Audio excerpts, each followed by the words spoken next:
Hello, hello, hello, hello, hello. How is everybody doing? How's it going there, Amanda? Congratulations on 6 months. Appreciate your support for 6 months. Thank you very much. Alright, so let's go ahead here and get started. Just again, let me know if anything sounds too loud like music or anything. Just give me the old shout. Currently it's changing songs, so it's a little bit quiet. Just knock it up just to hear myself. Alright, so I let this run last night. We're up to full tanks here on jet and diesel, so we can go ahead and start to get this out of here. So I'm just gonna teleport around for expediency's sake. Ooh, what's this? This is interesting. These popped up while I was sitting. Let me see. Recover an unexploded bomb 100 meters underwater. That's cool. We'll end up doing that, I think. That is pretty close to FJ. We have 461 minutes, so plenty of time for that. And then a blue boat requires servicing and transpo, so we can do those. Those should be good. So don't do that. All right, good. So that's some cool missions to be done there.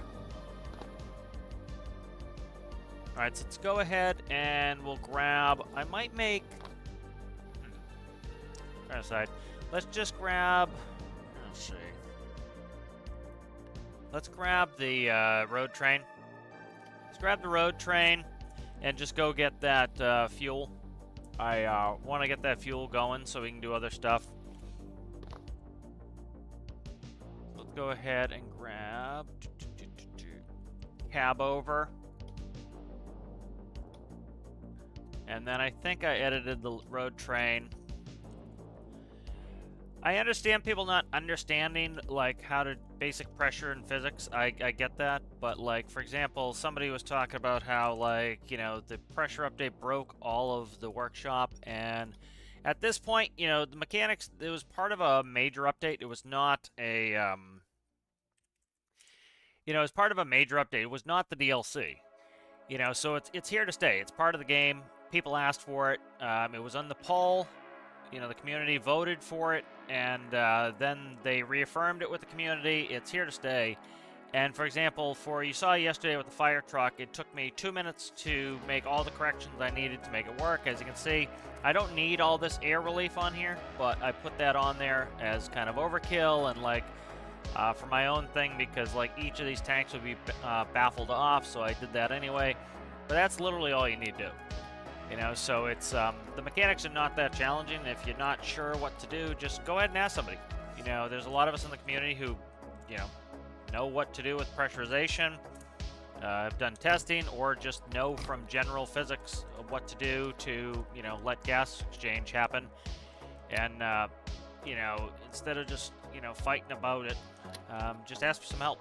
You know, there's a lot of people in the community who can help you, and just, you know, it is really, for most builds, if you built your build logically, that's the part of the problem too, is a lot of people did not, they kind of used glitches, they used kind of a, just keep throwing numbers at it until it works methodology, which isn't great, and so they didn't know why their build worked in the first place, and then something changes and they don't know how to fix it, and that's understandable, but, you know, it's better just ask for some help.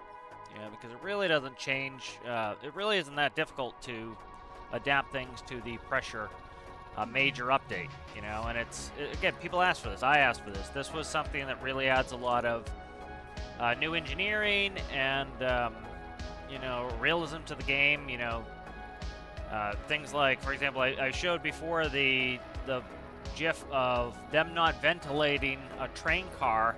And when they vacuum out the oil, it causes the train car to collapse. You know, this big steel train car collapses because they didn't let air in. So the air pressure of the atmosphere outside crushes an entire train car. You know, so these are realistic things that would have to be done, and it's really not all that hard. Like, if you look, I have a fluid port, I have an elbow, I have a gas relief valve, and I have a fluid port, and that's it. And it, you know, it completely...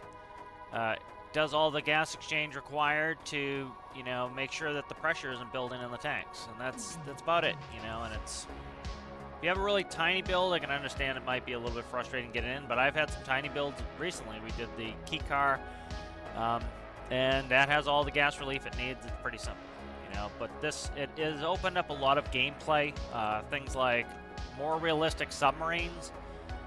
you know, that where you have to, you know, you can utilize the gas to help push on the liquid, so you can compress the gas to help push liquid out of your submarine. People have been asking for that for a very long time, and that came with Pressure Major. So it's here to stay. The mechanics are not that challenging. People just need to kind of learn to adapt, and if they don't know how to do it themselves, just ask for some help. When will fishing with viewers and Stormworks multiplayer happen? I'll have to set up a game and test it out. So, you know, I'll start with the members, you know, and then we'll move on from there. But I just have to set it up. So, you know, it might be on one of the live episodes. We'll kind of see. I'm trying to get some of these goals going, but I have no timetable for it. Just kind of happen when it happens. But thanks for asking. Yeah, we'll figure that out. The rules are now locked for the Build Challenge India. Again, the rule change period is over, so rules are locked. Nothing changed.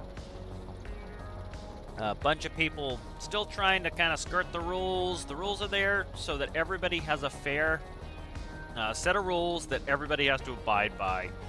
I really have no patience for people trying to bend the rules. Bending the rules is not fair to your other competitors. Like, you know, it doesn't affect me all that much, but, you know, I can remember as a fellow competitor in a build challenge, if somebody was bending the rules, it puts them at an unfair advantage, and it's not fair to your competitors, and that really bothers me, and so I don't find it cute. It's not gonna win any points. I'm gonna be a little bit more particular, and I will be disqualifying if I think people are breaking rules. I'm just gonna disqualify. You know, it's not fair to the other competitors. I've had this in the past where, you know, people were violating the space rules. You know, it was supposed to be a beginner workbench, and they were doing things like folding boats that violated the space. They were trying to get around a rule that's there for the challenge. You know, and it's perfectly fine if you want to skip a particular challenge and maybe participate in another one because this one doesn't interest you. But, you know, it's not okay to bend the rules or especially break them. But, yeah. Yeah, but the fishing with viewers will happen. I just have to kind of set up the world, get that all going. And, you know, it'll probably be in here, but I'll have to host it. And we'll start out slow. We'll grab 1 or 2 people and get it going. You know, I've hosted multiplayer on my PC before with, I think, I don't know, up to 4, 5, 6 people, something like that, and it's fine. You know, it's a big difference. You know, some of the multiplayer issues, a lot of it is just, you know, if we're all on one boat in one area, it's not that much as far as resource taxing. If you start getting into a big server where you have, you know, people everywhere, parts of the map cannot despawn. That's part of the game, you know, being able to run properly is the ability for it to despawn. Let's actually put this in neutral. You know, for example, like, I'm nowhere near the Arctic, so the whole Arctic can despawn fine right now. And because the Arctic can despawn, it makes it so that all those resources aren't being produced by your PC. And so because those resources aren't having to be produced, all the landmass, all that stuff, it makes it so that it's not that hard on your machine.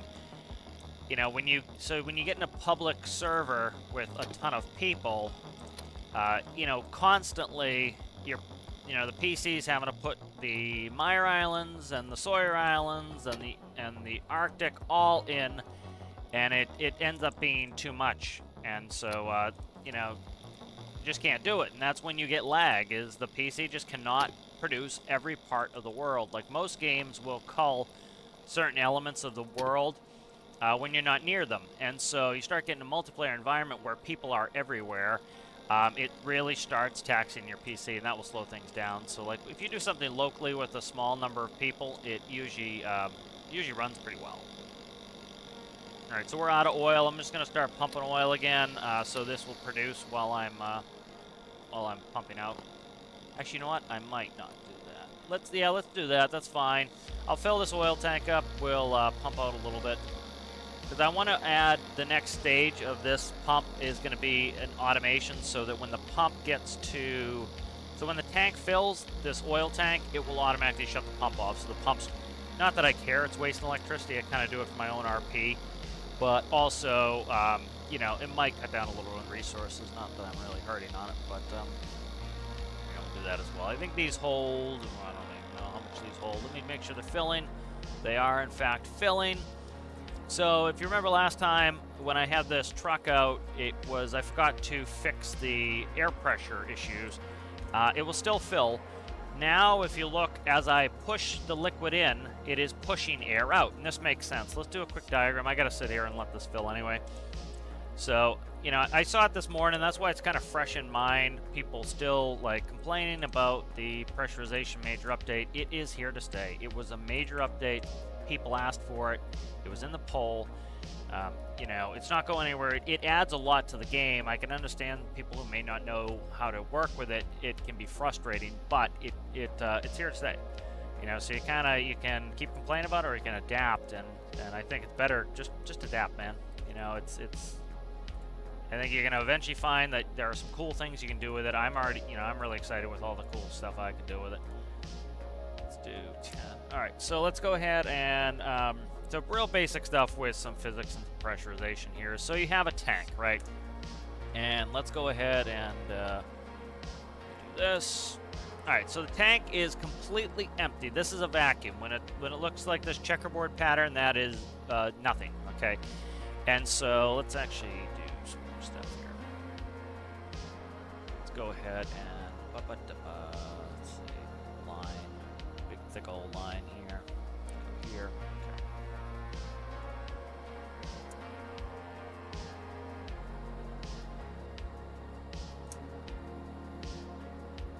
Trying to get a line for. There we go. Okay, so that's going to be the ground. Let's go ahead and we'll put in some brown color here. All right, so that's the ground, and then all around the ground we have air. Okay, so this is your world, right? You have the ground, you have a tank sitting on the ground, you have air. Okay, so air has a pressure, right? So if you went out in a big expanded view here, right, air is something. And so as you stack up air, for example, I work better in PSI, pounds per square inch. So essentially the way pounds per square inch works is you would take a column of air, right, and you go from the ground all the way up to space. And so in this column here, the air is marbles, right? Pretty much everything's marbles. And so, you know, you have this column of air from the ground to space, and it weighs something. And because it weighs something, it has mass, it is affected by gravity. And so the gravity is pulling the air down, which gives you a mass, right? Mass is essentially the, or it has a weight. Weight is mass, you know, and gravity in combination. And so the gravity is pulling this because you could be out in space, it still has mass, it doesn't have gravity. It doesn't have weight. And so the air is being pulled down by gravity, and so you take all those marbles and they add up and you get a certain mass, and so a certain weight. And so for a standard pressure, it's 14 pounds per square inch at ground level, right? As you go up, you're going to have less air above you. So as you go up in this column, you're essentially subtracting all of this. So if you're standing here, you'd subtract all this air pressure off of you. So it's 14 pounds per square inch, or 1 atmosphere, is weighing down on you. Okay, so pretty simple there. That's how you know you're doing pressure there. Let's go ahead and grab some arrows. We're just waiting for that to fill. All right, so because the air is all around and we have a pressure, we have pressure pushing on this vessel all around, all around, all around. So pressure pushing on this vessel. All right, now at sea level, it is 1 atmosphere. So 1 atmosphere is pushing on all sides of this container.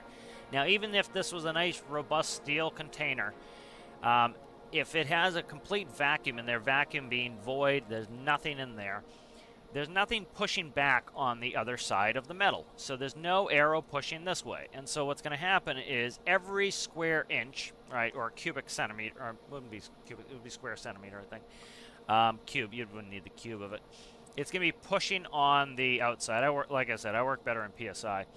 So for every square inch, you're going to have 14 pounds pushing on it. So it's pretty easy to start to add that up, that is an incredible amount of pressure pushing on even a big steel container is going to crush it. And so one of the ways you can get this to stop is you equalize it. So what do? Pretty simple. You put a hole in this wall, right? And now because there's a hole in the wall, right,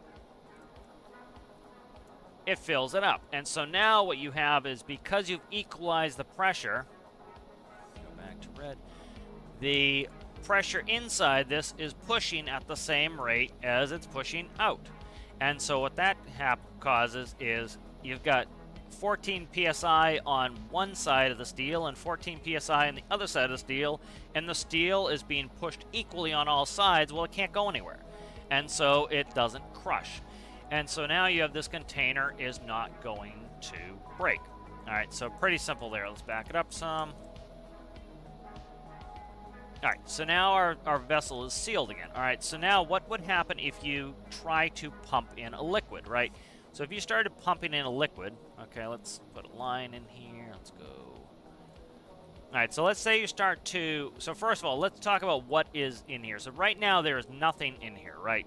So because there is nothing in here, we could freely push a liquid in.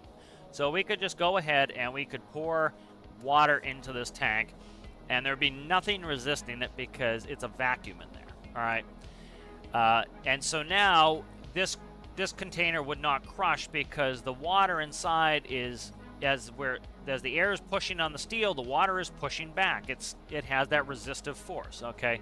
So now what is likely going to happen with a tank that's sitting on the ground? Well, likely what you're going to have is you're going to have it filled with air. All right, so let's say this tank is filled with air. Let's go ahead and put air in there. All right, so what color did I use for air? All right, so, oh, wow, let's not do that. Let's go, it's going to be white. All right, so this is air. If we look here, I have 5%.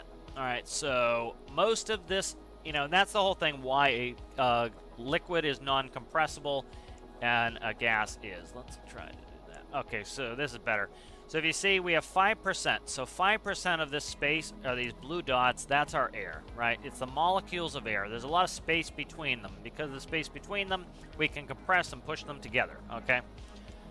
So now we have all this air around us here. You know, it is something, this is why, for example, on a hazy day where you have more water molecules in there, you can actually kind of almost see the air. It's hazy, it refracts the light, right? Because there's enough of these molecules in the air.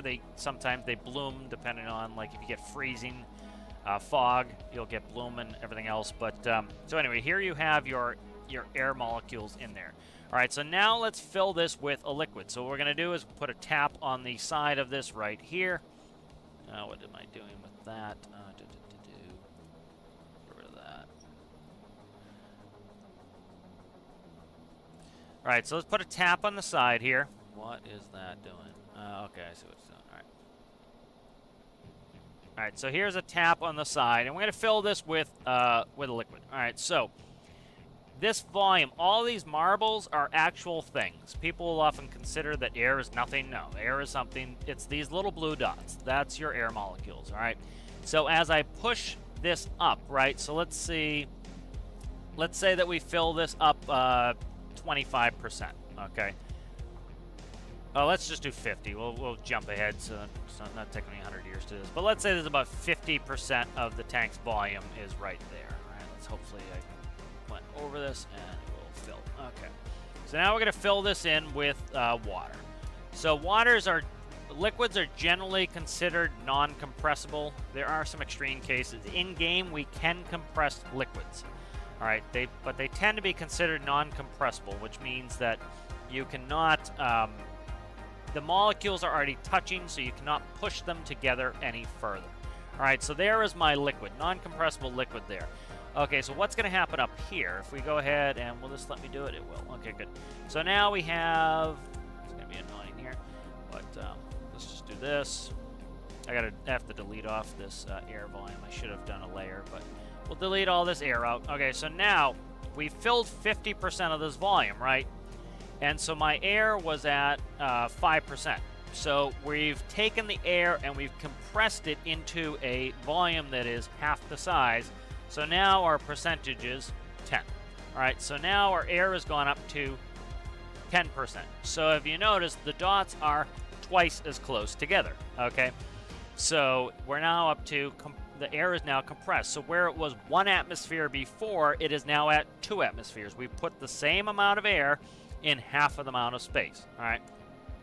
So now what it's doing is, because this is at 2 atmospheres, right, the water is having a harder time getting pushed in there. It's fighting that pressure because the air is pushing back and is pushing back even harder, all right? So now let's say we want to increase this even more. So let's say we want to half it again. So we're going to half this volume again. So we're going to go up and we're going to add water up to here. Let's just do this. Just fill it. All right, let's grab the watercolor. Okay, good. So let's say we fill this. You sucker. I just forget to fix this. All right, so let's say we go ahead and we're going to fill this with, we're going to fill half of the space that's remaining. All right, so there's half the space remaining. All right, so it's pretty simple here. We'll go ahead and we'll go back to air. And so now the air is going to be where it was 10%. We've doubled it again, right? We halved the space, so we're going to double the pressure. Now it's, you notice the molecules are even closer together. And their pressure has gone up again. We've halved the space. We've doubled the pressure in there. All right, we're going to continue this process again. Go ahead and do this. All right, we're going to half the space again. So we've halved the space again. All right, so now what's in here is going to be... All right, whereas at 20, now it's going to be at 40. So I don't think I can do 40, but we'll approximate it. So, no, I can do 40. 40's right there. All right. I don't know if it went right to 50. All right, so now it's at 40. So notice how close these air molecules are getting. They're right on top of each other. There's still a little bit of white space, but mostly it is filled. So let's half it again. All right. So we're going to half this, you sucker. All right, so we're going to half this again. So here we go, halving it again. All right, and then we're going to fill it, and so now it will be at 80. Get this to find 80. There's 80. Okay, so here's 80. And that is at 80. So notice the air is getting closer. The molecules of air are getting closer and closer and closer. So this is the same amount of air molecules that were in the whole container to start with, but they're just getting more and more compacted. That is them increasing in pressure. So every time we've halved them, we've doubled the pressure in there. So let's say that our pump, right, we know in game our pumps, the large pumps can only go to 60 atmospheres. I believe the small ones can go to 10 atmospheres. Eventually, if let's say we're using a small pump to fill this tank with water, eventually what's going to happen is this pressure here is going to get over 10 atmospheres, and then the pump can no longer overcome it, and we won't be able to put more liquid in. This is what's happening with the fuel pumps when you're trying to sell fuel. You're increasing the pressure, and there's a hard cap in game of 60. If you're using a small pump, you can only get it up to 10. And so let's just play with the 60 number. We'll ignore the 10 number for now. We'll keep it all static. But let's say this is 60 atmospheres. You're not going to be able to get any more water in here, any more liquid in here, if your pump cannot go past 60, because this is pushing back at 60. It's trying to push some water in, and the air is pushing the water back out at the same rate, and it can't go through. And so now you've filled this as much as you want. So how the hell do you fix this? Very simple. You cut a hole in here. And in our case, what we do is we put a gas relief valve. So if you cut a hole in here, what's going to happen? You've got all this pressure, right? The water's going to, the air is going to escape. So this air here is going to get the hell out of here. It's going to go adieu. And it's going to come blowing out like so, right? The air is going to come out. And that's what we're doing with air relief valves. We're giving the air a place to go. And as we lower the water volume, as the water goes down, down, down, down, down, this air has a place to go in and replace it. And that way, when the air comes back in, all this pressure pushing on the side of the vessel, the air is pushing back at the same rate, and that's how you don't crush the can. So pretty basic pressure mechanics there. This is why we need pressure relief valves. You know, I know a lot of players They don't want to learn this, but it really is simple. If you follow these simple ideas and you think about this every time you're building a tank, you start to quickly understand why these things aren't working and how to fix them. And it's really simple. The parts they gave us are super uber simple. We look at back in the game here. Let's get rid of display cap. Literally all I added in this to make this work is you have a fluid port, you have an elbow. You don't need an elbow. You have a gas relief valve. All this acts like is the gas relief valve is essentially a filter. It is filtering out. It is allowing only gas to get through. That's all it's doing, is it's a filter. We have a liquid filter and we have a gas filter. So the liquid and gas will try to push up through here. Only the gas can get out. The gas escapes here. So as we fill this tank up with water, just as in the diagram, as we fill it with liquid, this is full of liquid, but you just can't see. It's not that much. Let's see. Let's see that meter here. So as you can see, we have about 10,000 liters of diesel in here, right? So as the diesel comes in, it is pushing the air out. See all that? That's air leaving. The air has to go somewhere, right? And it's more liters than the diesel. So if we push a liter of diesel in, we might be pushing more air out because of the pressurization difference, essentially, the volume difference. And so this is what is essentially going on. And it's really simple. Again, fluid port, gas relief valve, fluid port lets the air out and it lets the air in. You don't need pumps. You don't need to pump the air out. Now, if I wanted the diesel to go in faster, right? Let's say the diesel is pushing at 60 atmospheres. The air is pushing back at 1 atmosphere because I have the valves open, right? If I wanted the diesel to go in faster, I could pull a partial vacuum, all right? And so what you do is a vacuum is nothing. A partial vacuum is lower than 1 atmospheric pressure, essentially. So I could use pumps to pump the air out, and I would create a partial vacuum where, say, we're at 0.5 atmospheres. So that would just be like if your pump can max out at 60 atmospheres, right? And you pull a vacuum on the air that is 0.5, that means that your pump essentially is able to push now at 60.5. So that's essentially what you're doing when you're vacuuming out the air. It's pretty negligible. I still do it in my submarines because that is very helpful in the submarine. But something like this, it doesn't really matter. This can just sit. All right, let's catch up with chat. Hope that makes it a little bit simpler. A lot of people are having issues because it's a failure to adapt. You really kind of it's not that challenging. And if you don't understand it, it's fine not to understand it. Just ask for help. But they're here to stay. They should be here to stay. The community did ask for this. The community voted for it. The devs came back to us and asked us again, hey, do you guys want pressure mechanics? We said yes. And overwhelming. Like they asked, and pretty much it was like a 3-to-1. Yes, yes, yes, yes, yes, no, yes, yes, yes, no, yes, yes, yes, no. And so, the community got what it wanted.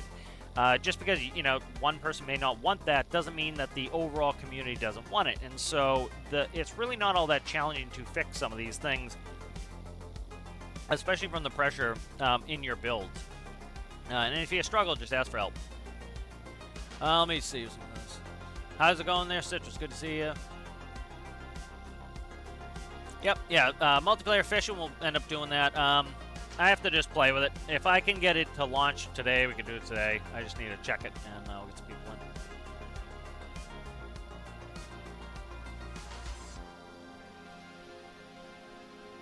Let me just read some of the chat.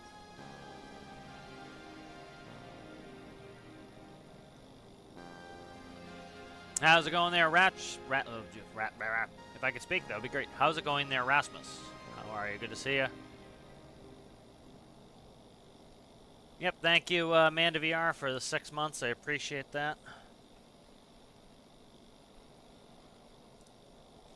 All right, so let's go ahead and we'll check on the progress of this. This pump's pretty fast. There are small pumps in there, and we're all set. So we're going to be stopping here. Let's go ahead and shut the pump off. This pumps incredibly fast with the rotary pump. You see, we're full. So we're going to go ahead. We're going to disconnect. We'll let this go again. Let me just check the values here.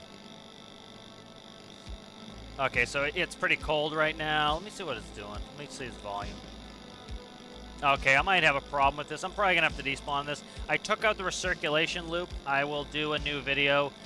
So what essentially happened here is the way I have this heating up, Are there other ways you can do this? Yes. Why did somebody actually asked today why don't you put in another recirculation loop? You could heat it up even faster. That's not the point of my tutorial. The point of my tutorial was people said that fractioning is impossible with the pressure update. It isn't, and people said that you need like 10 electric furnaces to get the oil up to temp. You don't. So are there better ways to do this where you constantly stay up at a higher temperature longer? Yes. That's not the point of the tutorial. The point of the tutorial was to give people the basics of what you need to do. For example, leave it in the furnace longer. Right now this is full of cold oil. This will never reheat. And the reason is simple is I don't have a recirculation loop on this. So this fills with oil. Well, it only heats on the way in. It never recirculates. So what I will be adding, this is in the plan. This was planned not to be in the system because the plan with the oil drilling tutorial series is I'll keep adding parts to it and people can see the different parts and how they interwork. And so what you'd pretty much do is you would have an ability to take the oil out of here and send it back through the furnace. So it's just going to be a loop that re-loops it into the furnace. And so essentially what you'll do is you'll put a one-way valve here, you'll put a pipe. This pump will now suck some of the oil out and it will reheat it. And so I need to do that at this point. This is now locked up because it's so the reason it locked up was I took off all that oil and jet fuel. So, but that was the point. You know, some people didn't get the purpose of what I was doing with the tutorial. The purpose of the tutorial was to demonstrate that not only is fractioning possible, but you can fraction with one electric furnace. And the reason why people were having struggles was because they were not letting it sit in the furnace long enough. It was not to make the most efficient version I could. It was not to make the fastest version I could. It was to demonstrate those fundamental things. That's the whole point of that tutorial. So, some people were missing that was what it was all about, why I was doing the tutorial. So we'll actually work on that today. Maybe. All right, let's go ahead and we'll get out of here. So we've got, we filled the tanks up from the diesel and jet. So we'll go put these in FJ. But yeah, that was the whole point of it. I certainly, like, sometimes I do very specific things with my tutorials that they're not meant to be the most efficient. Like, for example, the steam tutorial, why did I do variable valve timing when you don't have to? Because I wanted to. I want to show you people how a steam piston should, I said turbine, I meant piston, how a steam piston would work in real life and how you can mimic that behavior in-game. That was the point of it. It wasn't to make the most 100% effective steam system. Again, people said, steam is broken, steam doesn't work, and my goal at the end of the day was to show you, yes, steam works. This is steam working with a turbine, this is steam working with a piston, and the whole point is so that people who thought that their game no longer works for them does work again, so that they can play and enjoy. That was the whole point of it, so. I noticed your drill, you added a small crane with a rod connector. That is for, sometimes the rod will drop into the hole. And so you can send that I forget what it's called. It's a rod connector. You can send that rod connector on the winch down the hole and pick up the rod. So I've lost the rod down the hole. Sometimes it will go all the way down into that yellow piece in the ground, the drill head, the well head rather. And you can send that winch down to pick it back up. And so it's like you dropped your straw in your drink, and that will go down the well hole and grab it and drag it back out. So, actually, I did that in one of the live videos a little while ago. The straw fell down the hole, and I had to go grab it and bring it back up the hole to be able to use it. So the problem would be if you didn't have something like that, you could lose the rod down the hole, and then you have to re-drill. Or you don't have to re-drill, but you have to put new rods in. So you have to pull off your fractioning system, and then you have to put that back on. So it's kind of a pain in the ass. So that way, if you lose it down the hole, all you have to do is drop that down, and it will retrieve it. So it's for kind of emergency retrieval. But good question there. Let me see if I can pronounce your name. Elzentan. If I pronounce it incorrectly, just let me know. But good question there. All right, so let's go put this back in. So we have this out. I might work on that drilling rig right now. Let's go ahead, and I like to save when I bring this in. So let's go ahead and save, what do we use, 5. Okay, so you can either pump this out. A lot of people still don't know this. You see we have 2054 and we have 2057. You don't need to necessarily... You don't need to pump this out. You can just recall it. Because I spawned it over there, I do need to grab it from the workbench. Okay. And so as you can see, it does put it in. So there it is. So it's about 10,000 liters. Makes sense. There it is.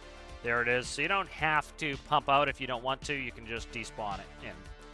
So that is something you can do. So all right. So that's good. That gives us a start. Let's go ahead over there. I'm going to save this up one more time. Post. I always save before I despawn because, you know, it took a little while to get all that refined, and I don't have to, you know, worry about doing it again. So by saving before, as long as it gets in there, then I save after, we're good. So I just made another save because I'm going to work on this in here. So what you want to do is detach the rod first. All right, we're going to put that recirculation loop. If you guys remember, I had a recirculation loop in here. I took it out because I'm trying to always use the most recent version of this facility. All right, so you know what, guys? I'm actually going to record this as the next episode of the drilling series. So let's, I'll record it on side. So if you hear me kind of like talking like it's in a tutorial video, that's why. That way I don't have to re-record it twice. All right, so let's go ahead and start working on this. So the first thing we want to do here is add a recirculation loop. And so what this is going to do is you can get into a situation here where the oil will fill this and then it has no place to go and you can't reheat it. So this is a preheating only method. It goes through here and it goes in. Now there's two things we could do, and we might actually add both. One, we could add a way to pipe the oil back into the storage tank. That's one way. The other thing we could do is recirculate it. So what it would do is we can open a valve and it will allow the oil to come out of the fraction tower and go back into the pump and reheat. So let's start with the recirculation. So what we'll do here is we'll cut a hole right there. We'll grab a fluid port. Now we'll do it this color here. And we'll just grab one of these fluid ports, and this will go right here. So that will be able to pull that oil out of here, and we'll go ahead and we'll tee it here. And so what I want to do is I want to we'll put a one-way valve on here. Let's see, do we want a one-way valve?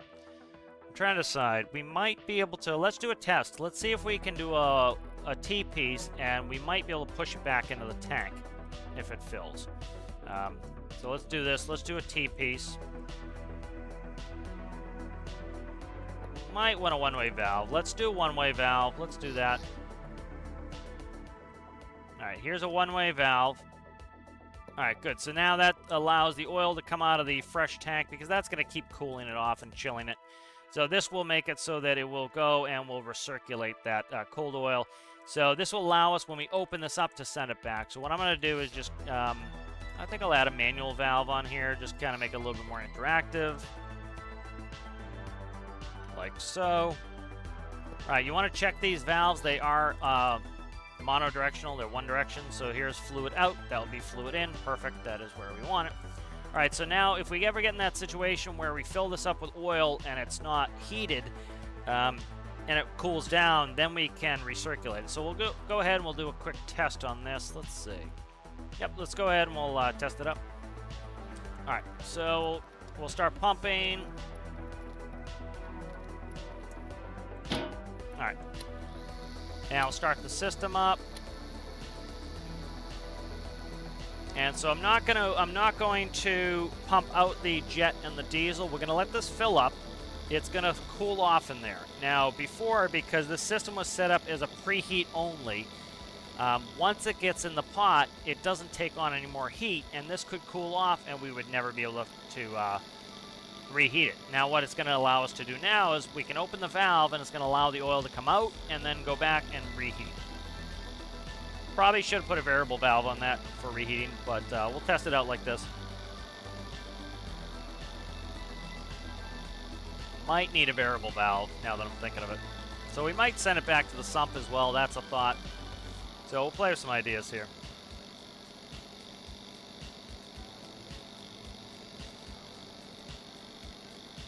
I'm just going to go ahead. I just cancel that video off. I'll do the tutorial later. We'll play with some ideas here, and then when we kind of figure out the ideas, I'll do the tutorial. Because there's a couple ideas here. Like most things in engineering, there's like 200 different ways you can do something. So there are a couple things. We could send it back to the sump tank. So this is our oil sump. We could send the now cold oil back to the sump and then just start over again. That's one thing. That's probably the easiest. The other one is trying to do a recirculation loop. The problem is we're going to be sending cold oil in here, and it's going to constantly be going through. It might never gain thermal efficiency, but we're going to test it. Let's go ahead and shut this off. We don't need buku amounts of oil. We're probably mostly full anyways. See, that is 11,000 liters. That's how fast this pump pumps. That's 11,000 liters in like seconds, maybe a minute there. All right, so you see the oil's coming in. The oil is gaining temp. Let it heat up here. The valve is closed on the recirculation loop. Let's read some chat. Yep, yeah, so it will drop right down. So if you drop that in, this hole, it actually, like, it doesn't have a collision all the way around here. That item will go through the hole, and it will go all the way down. They did that on purpose. That, if you remember, that part came later. It came, I think, like a month or so later after the drilling update. And I think they did that because people were losing the rod and couldn't get it back. There was no way to do it, so they added that part. Amanda added pitch stabilization to the boat. So did I. So, yeah, I have some things. I worked on that fishing boat a little bit. I can show some stuff off, which will be nice. Nice. Yeah, so, you know, again, the tutorial video series is supposed to be a series. It's supposed to be going step by step so people can see how to improve. And the big thing that I kind of want to do in my tutorials is, like, some people do point-click tutorials. They do paint-by-numbers tutorials, and there's nothing wrong with that. Some people prefer those. You know, the 5-minute tutorial that says, hey, put this here, put this here, put this here. Good, you're good to go. See you later. I prefer to teach people how it works, and then they can kind of make decisions to make it work how they want. So I try to, like, more do how things work, and that's why I'm doing a staged approach here. Is first thing is the preheat level. So I've demonstrated that the preheat works. And then we did some stuff this last episode, episode 3, where it shows how by pumping off your jet and your diesel, you're dropping temp. And so by stalling that out, you're actually able to, you know, get it to come back, essentially. You know, so we're heating this up here. What I'm going to do is I'm going to let this fill 100% with oil. So it's about a third of the way full. It's 1,400 liters total this fraction tower will hold. And so what I'm going to do is let this fill all the way up. And then what that's going to do is it's only ever going to cool off because this does not recirculate. It goes up and it heats, and then it gets in here and it stays at that temp. Now, you know, again, people kept sending me messages like, oh, you know, if you put a recirculation loop, it'd be more efficient. Absolutely, 100%, I agree. But we're not there in the tutorial yet. The point of the tutorial, again, was, you know, people thought you needed 10 furnaces. I was demonstrating that you only needed one furnace to accomplish fractioning. Because they were missing that fundamental element that, you know, they're sending their oil through as fast as possible, and it was greatly inefficient. You know, there are other ways you can, you know, maintain your temp. Like my solution here of shutting off the pumps, if you put a recirculation loop in there, you don't need to do that. But it was there for a reason. You know, it was there to demonstrate that you can do it with one furnace. Because I saw, you know, daily people saying, oh, you know, I need all these furnaces, it's impossible, the devs broke the game is broken, fraction's broken, refining's broken. And so I did the tutorial as a demonstration that not only is it not broken, but you can use one furnace. And here are the fundamentals of how and why you can only use one furnace and still fraction. So, but here we are, we're coming up on temp here.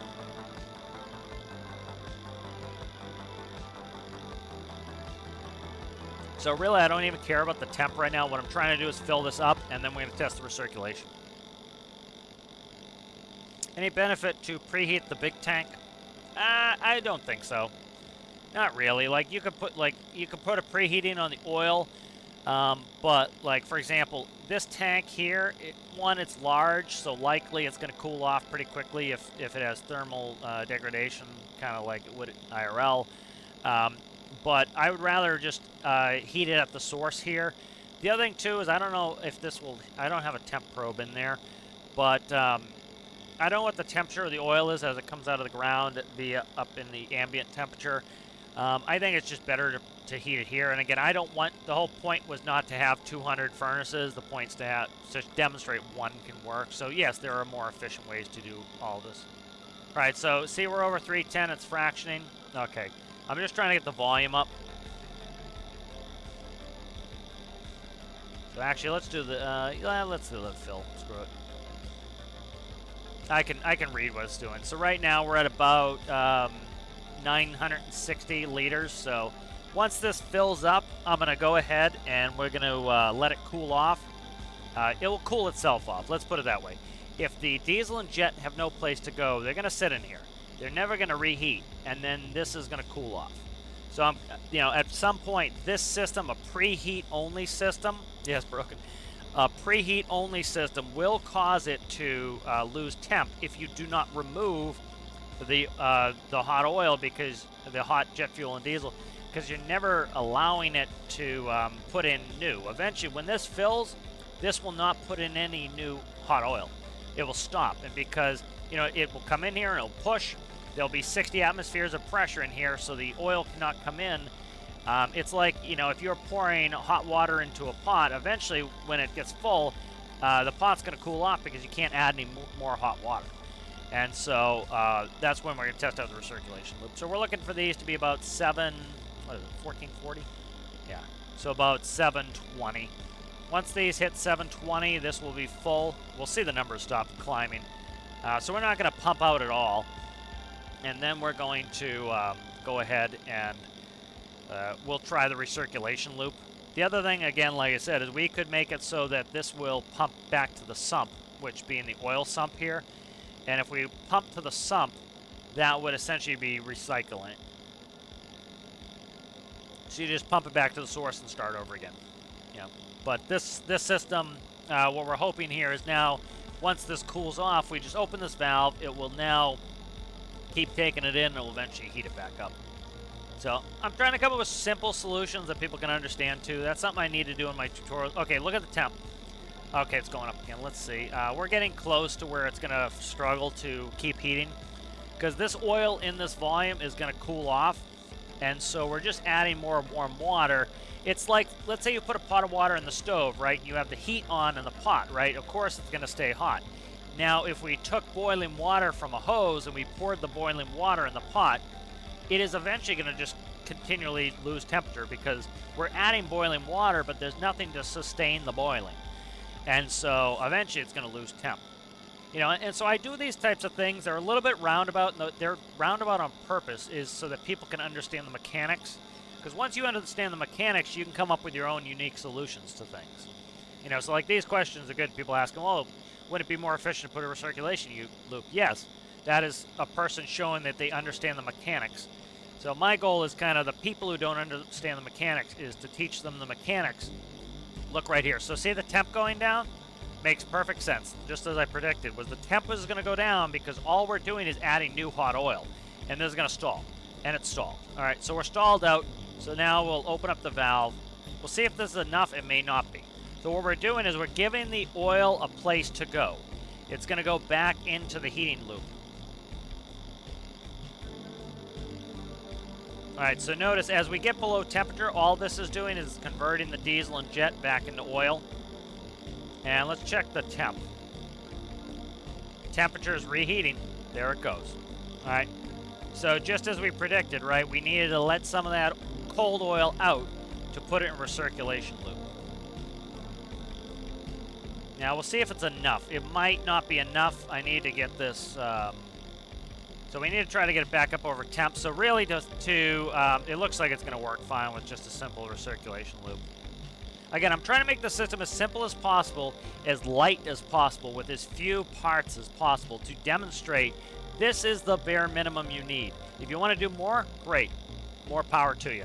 So now, notice we're back up way over temp. Close the valve. So that will now become an automated system. I'll show it in the tutorial of how simple it is, but it will become an automated system. Now what we do, turn those on. Let's put those in the storage tanks. Shut the valve. Shut the valve. Those should not be pissing out. Let me see what it's doing. Okay, that's all right. Let's get rid of the diesel and jet here on the loop. Let's do this for now. I'm just trying to, this is, we're barely over temp, and then I started getting rid of the diesel and jet, which is keeping it at temp. And so let's get rid of that diesel and jet fuel right now. It's not going to want to do it. Okay, let's do this. Yeah, so let's turn the recirculation loop up. So I might keep it permanently recirculating. Let's see. That might be better to run it permanent recirculation. But again, like my whole goal here is to demonstrate that it can be done with one furnace, because that shows you this is the lightest you can make something. If you want to go overboard, great. If you want to do more than you have to, great. If you want to make it faster, great. But this is what you need as your bare minimum, essentially is what I'm trying to do. So notice temp's going back up with the recirculation loop on. Makes sense, right? The oil is getting cold in the pot, and then we're sending it back through for another heat. So that's all it's doing there. So essentially what we can do is either manual this, or I can put it on a valve where if the volume of this is over 1,400 liters, which means that it's full and the temperature is less than set temp, open valve. And that would put it on a recirculation. It's essentially saying, the heating is stalled, you know. And so think of it this way. So what we were doing before was we had the hose, and it was pouring boiling water from a hose into a pot on the stove. Well, because the hose was spitting out water at 100 Celsius, and it's going into a pot on the stove that is not turned on, the water is only going one direction in temperature, down. The temperature is only going to go down.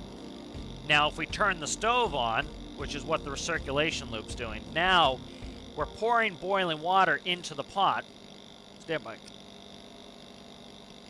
Had a nice cough there. If we're pouring the boiling water into the pot and we have the stove on, it gives it a way to keep the heat and maintain the heat. So notice we're temping up now. We have the pumps on. This is, you notice it is taking it in. We're currently on a stall because, remember from the last video, it will drop below, and then as soon as it goes back up over set temp, it will piss it out. So definitely ways to make this more efficient, but again, that's not necessarily my goal in some of these videos. It's to teach the mechanics, and then, you know, I'm doing it as a series to kind of show that process, teach the mechanics, make sure the mechanics are working fine, and then move on to making it more efficient after that. But efficiency is the last step as far as I'm concerned. It's getting it working, getting the mechanics going first. Now, part of the problem why this cools down is this section here, is we're allowing cold oil to come in and chill this out again. So that's why I want to kind of play with that. So what I might do here is, I bet we could try to do this with a double system. See how we're going to lose temp? We're going to be losing temp here because we're taking in that cold oil again and we're still full. And so likely what we're going to run into, we're actually recovering fine now. So like if I wanted to improve this, like right now we're good. I fixed the thermal shock. We had a thermal shock there where the temp dropped too low. Now we're fine. This should be in a recirculation loop. Let me see. Yeah, it's recovered now. But like for example, to fix this, what we should do is there should be a valve here. And when this valve is open for recirculation, this one closes. Because this is like you're trying to pour boiling water back in the stove, and you're also adding cold water, right? So that would be counterproductive. So what should happen is when this valve is open, this valve is closed. And so what that would do is it only lets the tepid water, which is, let's say it's at 90 degrees Celsius, it comes back through and reheats up to 100 degrees to boil. And then the 10 degree water stops so it doesn't ruin the reheating process. So yeah, but this is recovering from thermal shock fine. So nice. As you can see, we're producing. Now of course there's more efficient ways to do this, but this is just for the kind of teaching them mechanic, testing why. Why does this work? It works because we send it back for a second heat. Why does this slow us down? Because this is adding cold water, cold oil to the system. It's just dragging the temp down. So, but it works, as you can see. So we're good. So this will run. We'll let this run here. Yep. We're gaining volume, as you can see. We're already at 300 liters. Again, this runs in the background. I don't need to babysit this. This just runs. So that's good. So I'll go ahead and do a tutorial on that. Go a little bit more in depth. I'll show the recirculation loop, me manually controlling it. Then I will add a valve here. We'll show what happens when I open this valve and close this valve. It should heat faster because we're not introducing cold oil. And then what I'll do is I'll automate it. We'll put an electric valve here. We'll put an electric valve here. And so what will happen is when this tops out and the temperature goes below set temp, it will automatically open the recirculation loop and it will close the fresh loop. And then as soon as it gets back and it recovers from the temperature shock, it will then close this and open this up again. So automate that part of the system. But hope that makes sense. I think that's kind of the best methodology to do it. That way people can actually learn why things work, why they don't. And then they can innovate on their own after that. There we go. Pumps. See how the pumps appear? That is why I think some people lose them. I've been over that 100 times, but that's why I think people lose them. I think it's a PC issue, frankly. Which again, the game shouldn't do that, but it's a PC issue as well.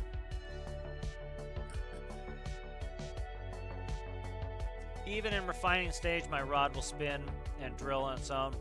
Yeah, there's an attractive force on the rod. If you ever notice, if you put a rod in a rod holder, while the other one is spinning, the other one likes to spin too. So it's like it always tries to spin something. Did somebody say broken? Yes. Yep, that's one of the reasons I put a price limit on... why I put a price limit on stuff in the build challenges is that, you know, you're going to get people who try to build a $250,000 boat no matter what. And so by putting a price limit on there, it puts everybody on the same page. And, you know, it's part of the challenge. You know, I was going to do 25 grand. If I did 25 grand, people would bump up against 25 grand. If I did 50, people would be at 50. So, you know, part of it is it's supposed to be beginner boat. You know, that's why there's a limit on there. Like, let's look at mine now, see where mine's at. I'll show you the new... We'll go fishing for, like, 10 minutes or not 10 minutes, but we'll go fish for a little bit. So I added some new things to the boat. Let's get this under there. I don't want this hanging off the top. Let's see where I can put this. Let's stick it right here into the stairwell. I'll show you guys what I added. You know, again, this was my... That is. Staircase, that's not going to work there, so I can't put it there. What is this? It could go there. This is, let's see what I just want to make sure this works. Okay, that works. So I did some things on this boat off screen. One, I added a step up here. This does a number of things. There are some people struggling with buoyancy. They keep wanting to do glitches. You don't need to. This boat has no glitches on it. It works fine. One thing I do here is, if you notice, I raise the front, the bow. That's often the case because the bow rail is higher in the front, so the waves don't come crashing over and swamping your boat. And so you don't really want the rail up to your nipples. So as you can see, it's 3 high here, and then what you'll often have is a step up where the deck goes up. Well, that adds extra air ballast in there, so that will give you some more buoyancy. What else did I do? I moved the engines back, so I slid my engines back, but the fuel tanks, I split them, and they're both equidistant from the center of gravity. You want to do this. A lot of people will make the mistake of they'll put their fuel tanks, say, in the stern.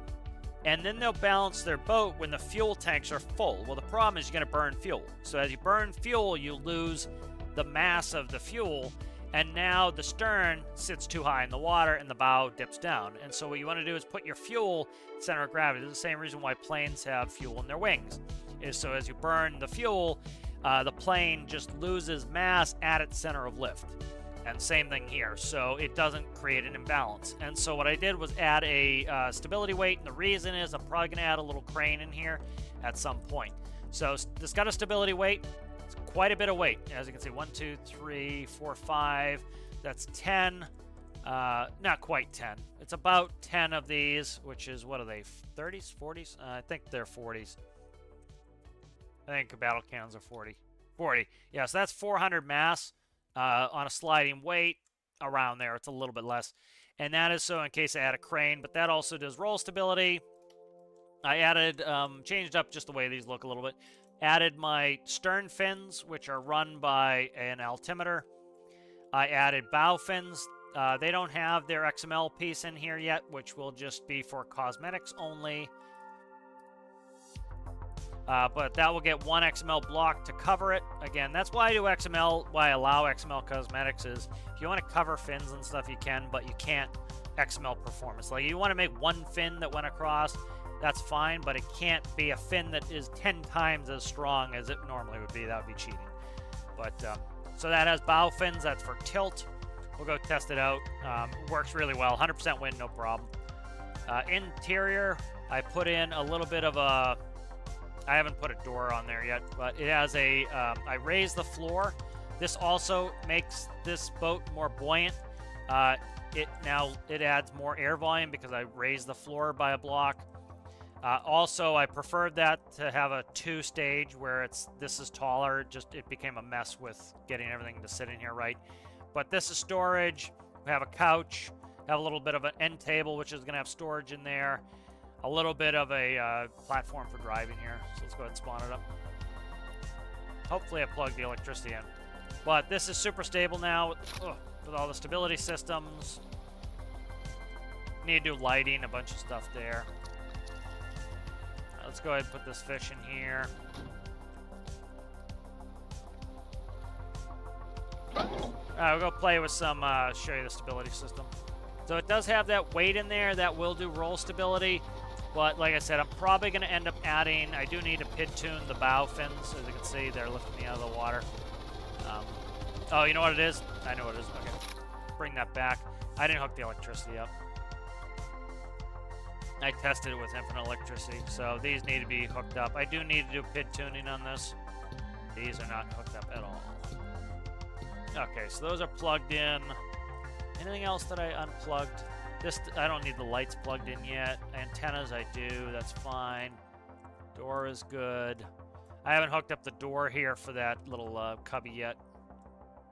This is the stability weight that's plugged in. Okay, good, we're good there. Let's save it.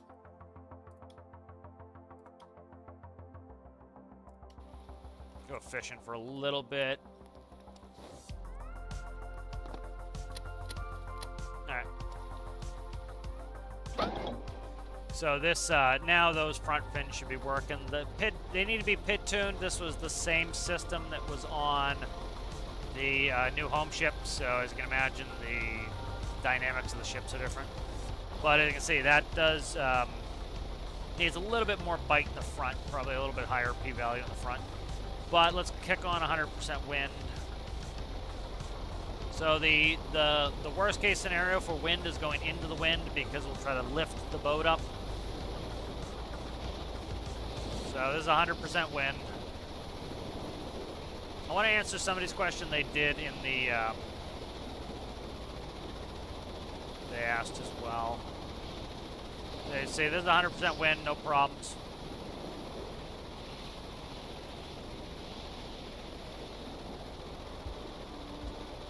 It lifts a little bit, but there's not much you can do with that. Yeah, I'd have to put an altimeter in the front too, and I don't want to, so yeah. Not too shabby. It's just 100% wind is really weird in game. You know, generally like about, let's say, go down to like 60-70%. It acts a lot more normal, how it would IRL. Also put in the steering stability system on the rudders. So for example, when I'm going fast, I can't, my rudders turn less. Same as in the cars.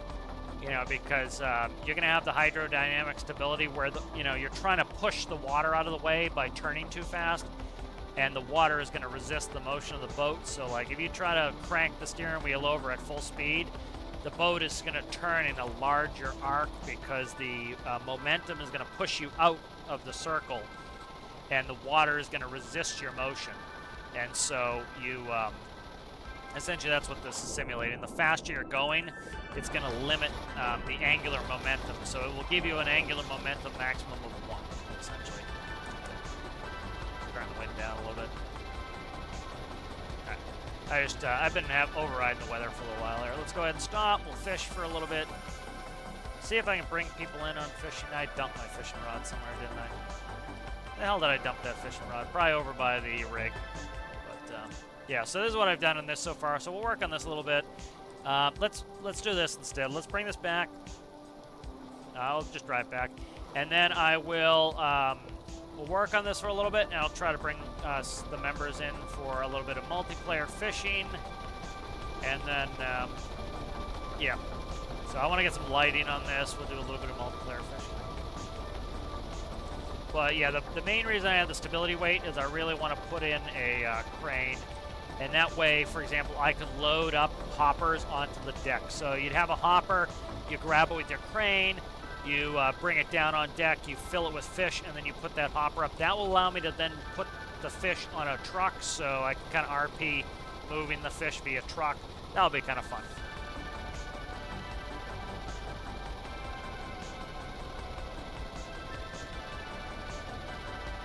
Yep, you know, part of the challenge here for this fishing challenge was, again, you know, the rod fishing's pretty simple. You know, it's good, but it's simple. And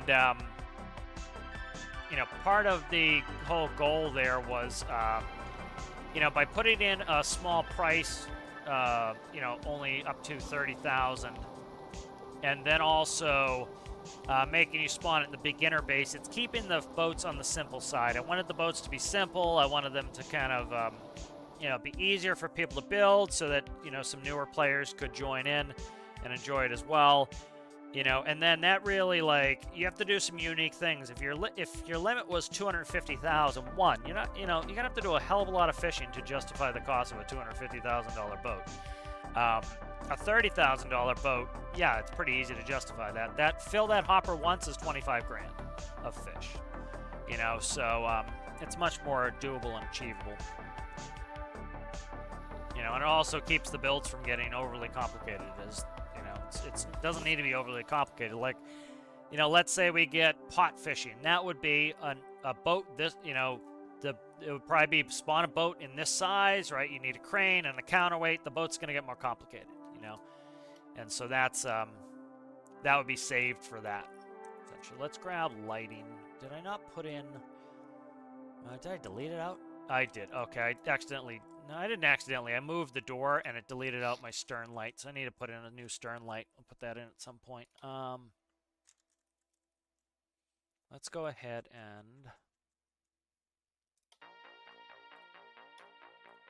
put in our lighting panel. What was it? Dimmer. Here, this is from the dimmer tutorial. So if you need to do dimmer lights, this is where this comes from. Oh, you need just the one in here, right? I think so.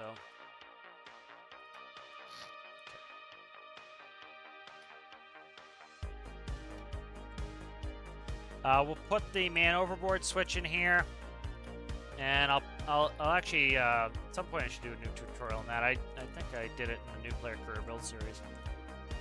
I want a different ceiling color here. Let's get that plumbed in there. Let's do this.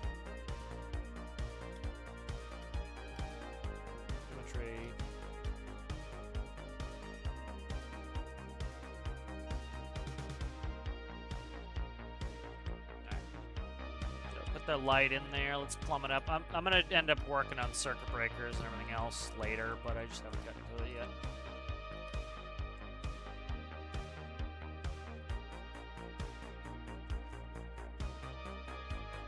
Let's see what this looks like here.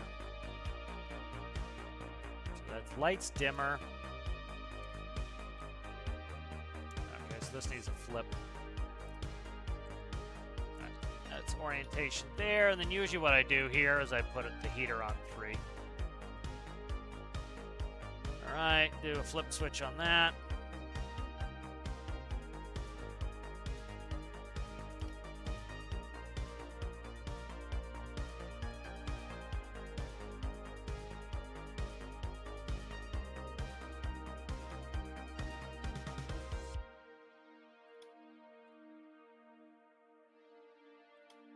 Just do that. I don't need those to be lit.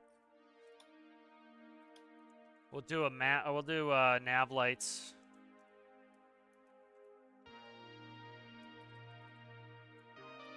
Right there.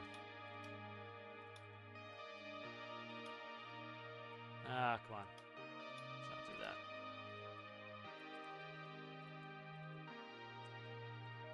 You know what? Let's not do that there.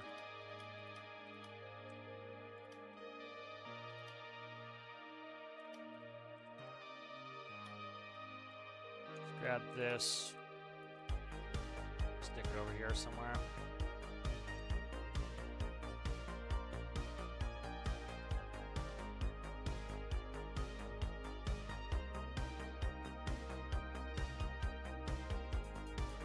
Trying to decide how I want to put panels, and I probably want to put panels and then maybe some monitors, so I'm trying to kind of figure that out a little bit ahead of time, but I always end up changing them anyway, so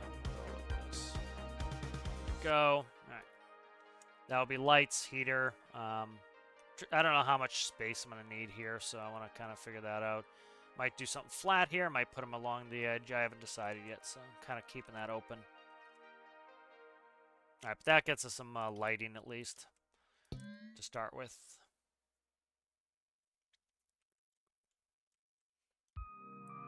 That way, that's a little bit better. Let's see. What else do we need in here?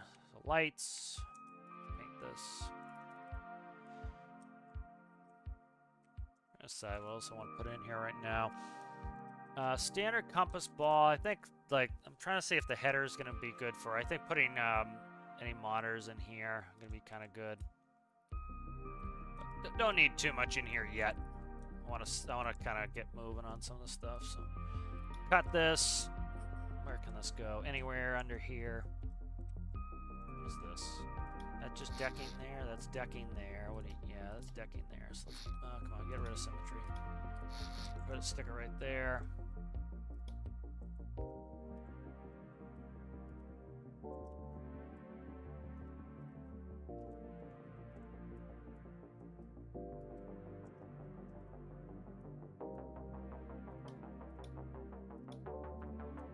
Alright. And then I put a bunch of rescue equipment in here. I don't really want it. I'm trying to keep these things kind of themed. I don't want this to devolve into just another rescue craft. So I kind of changed my mind on that. I put a bunch of rescue stuff in here. I'm like, everything turns into a rescue craft, and I don't need it to be, so.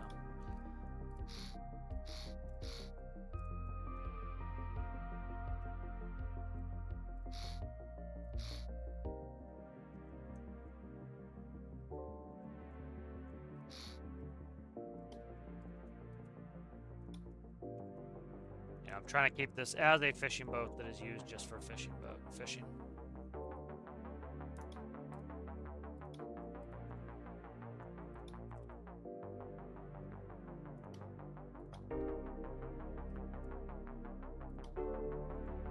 So this will have six fishing rods in here.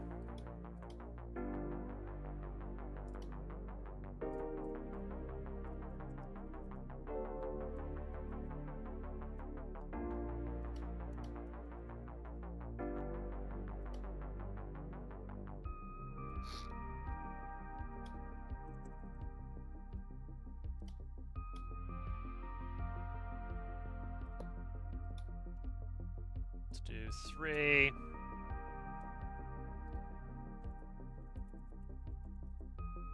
Flip switch, so we don't need electricity.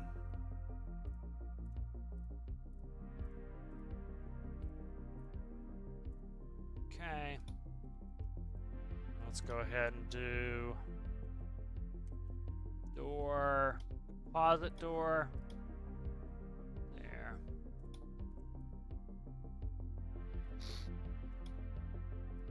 So this will go hot bus for now. Okay.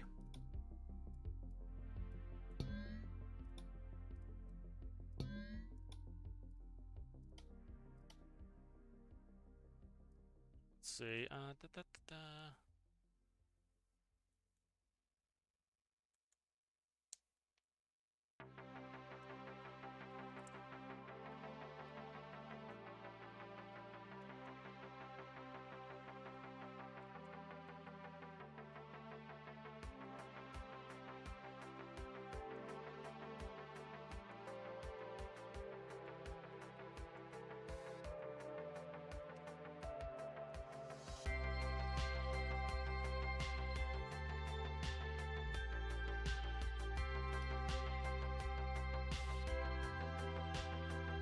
Move this.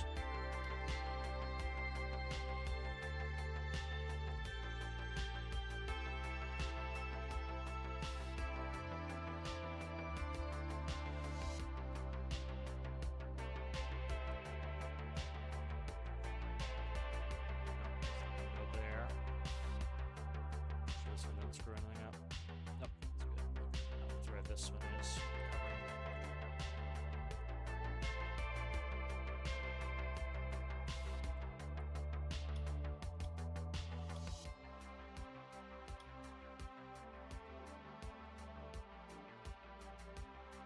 Good, so that is in. Let's go ahead and test that out.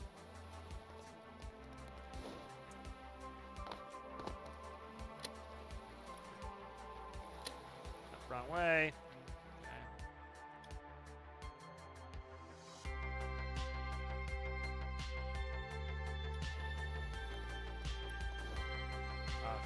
Get the flip on the way over.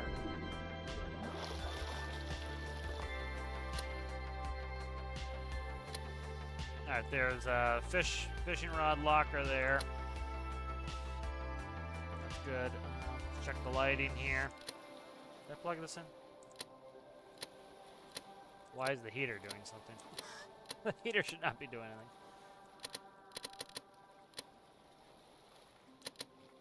Dimmer's working. This got screwed up button-wise. Okay, I'll fix this.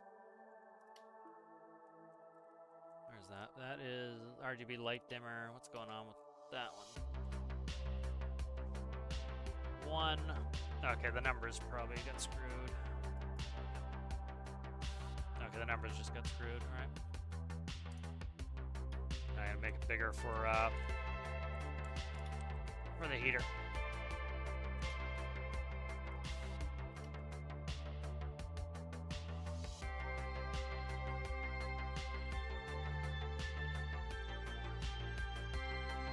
Let's do one more. Well, we'll keep the heater simpler. I was gonna go ahead and make it so it was temp-controlled heater, but I'll do that later. Doesn't need to be right now. And then should need one heater for the whole boat. That's a lot of people like will way overheat their boat. Like even some of my bigger boats just need like one heater. And I'm just putting it way up here so that it is, you know, let's leave that like it was. Put it way up here, just so it is as far away from the, no, we'll stick it there, screw it. Just so it's as far away from the engines as possible so that we don't add any heat to the engines. But yeah, this one heater will completely encompass this whole boat. Like the Damon 2111 needs one heater to heat the entire boat. It actually, like, you can jump off the boat, and if you're within a meter of the boat, you'll still be heated. All right, so that's set up. Let's go ahead and fix it in here. No, it's in the panel. It's screwed up. Where are you at here, panel? That is 1. Okay, why is 3 reading out? Oh, because it's also in 1. There we go. Okay, that would be why. That would be why.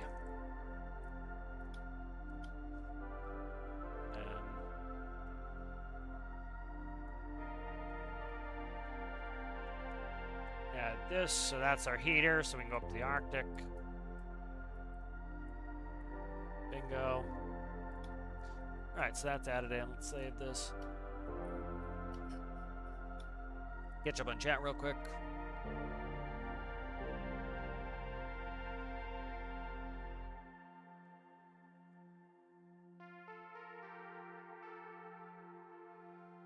$7K, yeah.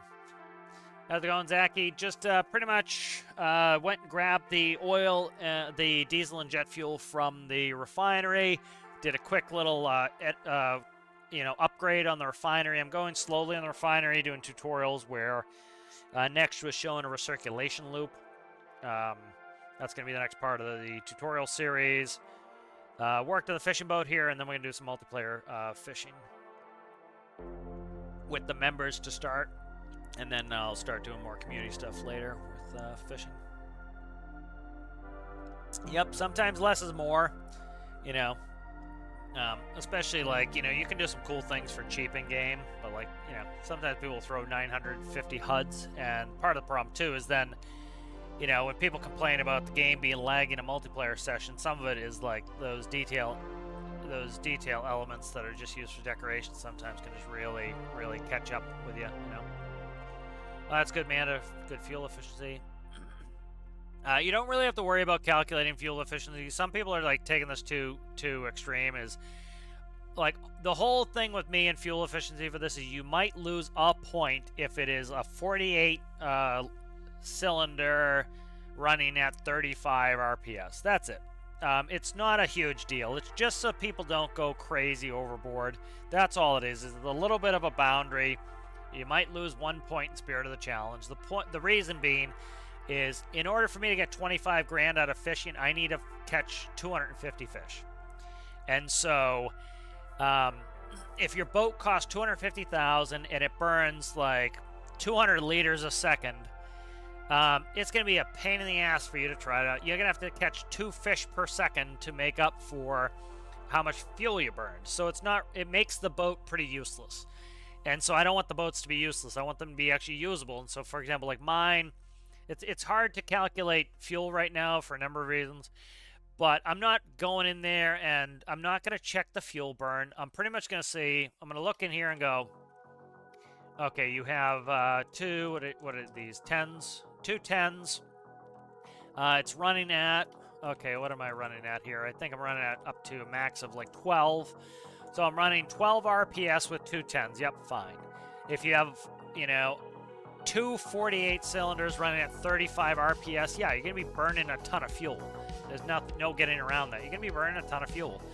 And so that starts to get in the realm of, yeah, you might lose a point in Spirit of the Challenge because now this boat is no longer financially viable. And that's kind of the point. It's supposed to be a work boat that you can go and make some money on. And if it's burning an insane amount of fuel, you need to catch an insane amount of fish just to justify the cost. You know, so that's all it is. It's not something you really have to nitpick all day. Just make the boat reasonable, you know. That's it. It's just to keep the boats reasonable. It's not something like, nope, you know, again, it's often like, I have a lot of these categories where, like, let's say out of all the boats, all of them are reasonable. They're all going to get 100%.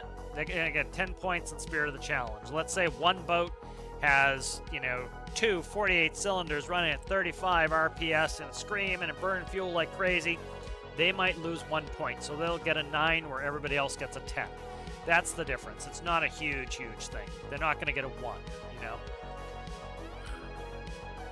But, you know, for the other thing, too, is with the boat being so small, they're likely not going to be able to carry enough fuel to be being ridiculous either.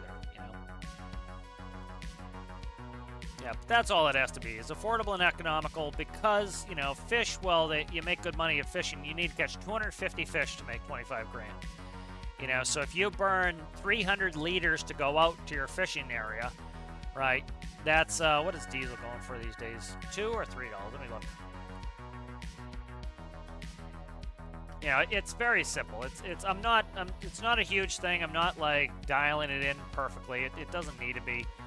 Where the hell is it posted? Yeah, here it is. Okay, so diesel's $2 a liter. So if you're burning, you know, 3,000 liters to get out, just out to where you can fish. If you're burning 3,000 liters, like I said, I'm going to Hospital Island.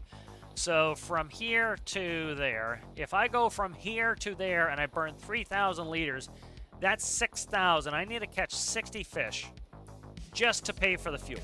And then I need to go back, right? So that means I need to catch 120 fish just to go and fish. So that would be uneconomical. Let's say you burn a reasonable, I don't know, 30 liters out and in. Or let's say, yeah, let's say 30 liters out and in. That's on the high end, but it's reasonable. Okay, it's still high, but it's reasonable. So let's say you burn a total of 60 liters, right? That's $120. That means you have to catch 1.2 fish to pay for your fuel. That's all I mean with this economical thing is, again, like I said, you burn 3,000 out, 3,000 in. You know, you're gonna need to catch 60 fish just to justify your fuel. Where a normal boat on the high end would be like, okay, one fish takes care of my fuel. You know, maybe 2 fish take care of my fuel. So I catch a fish, okay, my fuel is paid for. The rest is profit. That's all I mean with that. And that's the whole reason I'm trying to get people in that. Like, some people are like, oh, it'd be so cute to go 300 knots and burn an absolute shitload of fuel. Well, that's not the point of the challenge. The point of the challenge is to build a boat you could go out, fish for a little bit, come back in, and make a profit. That's the point of the challenge. So that's why it comes out of spirit of the challenge. That's the spirit of the challenge, to make a little fishing boat you can actually make some profit off of. Yeah. Yep, multiplayer fishing. Just quick. So yeah, it's not a big deal. Like for example, Amanda's saying his ship uses 6 liters for 1 kilometer. So let's we are in the custom world. So let's go here. So let's teleport there. So yeah, it's really, I'm not being a huge stickler on that. I am being a huge stickler on if people are building airplanes, flying boats and stuff like that. I'm so sick of that at this point. You know, people trying to get around the challenge and cheat, which, you know, it's not really for me. It's for other people. Is like, people always bend the rules. They did it during the Jersey challenges. It used to drive me nuts. Is you'd work 3 weeks on a build and you did a lot of work on it, and somebody would bend the rules and then put you at a disadvantage. This happened during the tanker challenge. I had people who were having folding ships so that they could essentially make a ship twice as large as what the rules stated. It was cheating. Plain and simple, I told them it was cheating. Don't do it. And it was because it was unfair to other people. Other people were making sure their boats fit in the beginner base, and then there were people who were cheating to get an unfair advantage, and it wasn't fair to the 99% of people who were following the rules. And that's why I get annoyed with that stuff. Is it's you know, it's really stepping on the neck of the other people.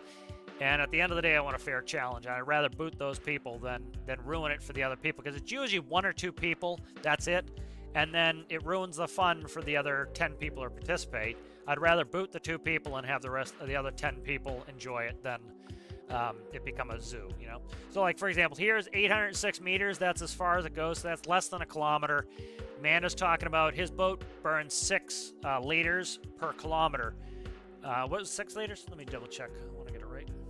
6 liters. So that's 12 liters. That's $24. So 1 fish pays for Amanda's fuel. So that's fuel efficient. That's profitable. And so, again, the only, if it's really ridiculous, that's the only time you're going to lose a point. And it's a point, you know?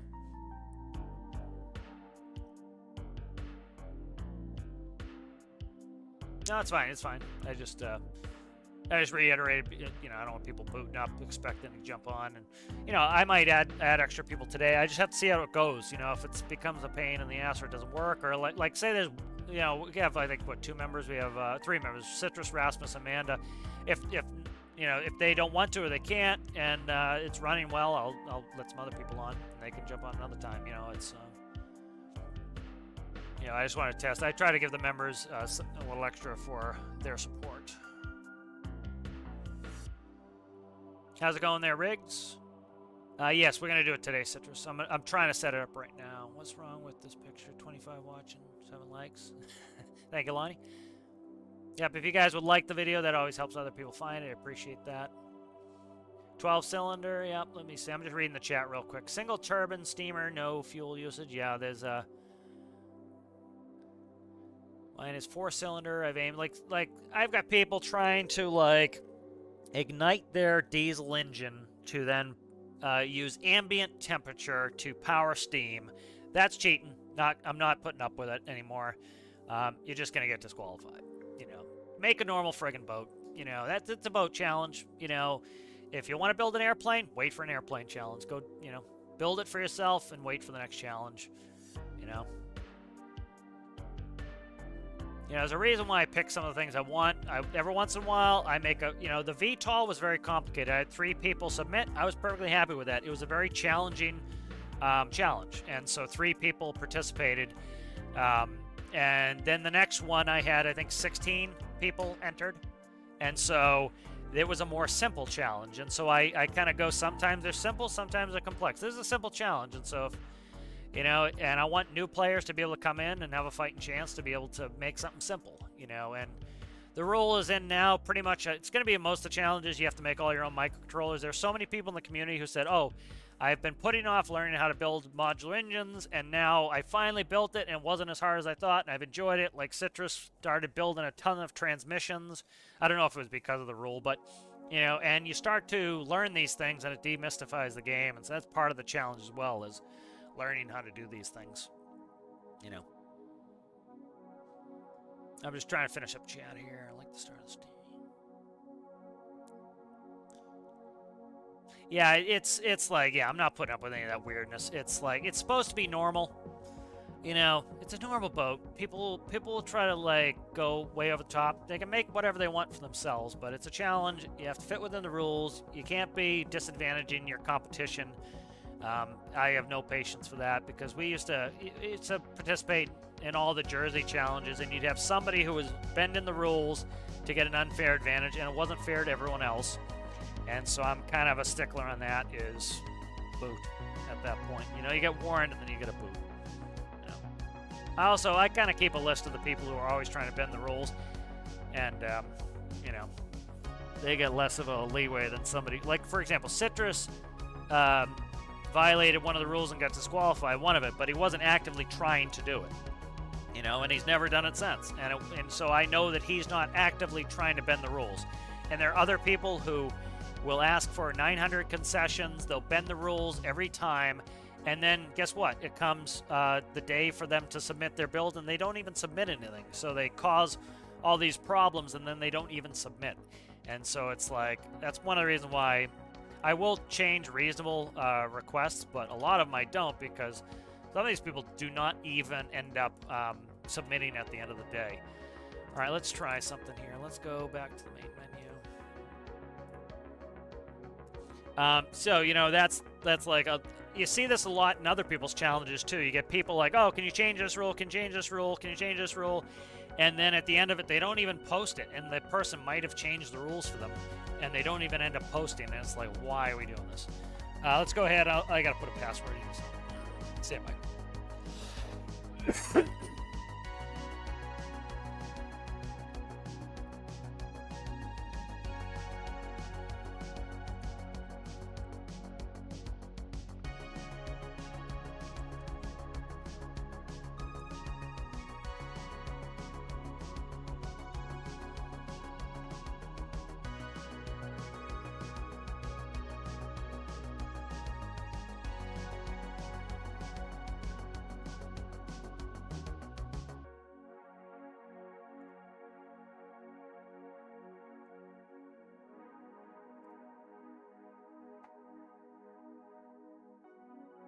All right, so we have Manda, we have Citrus, and we have Rasmus as far as members.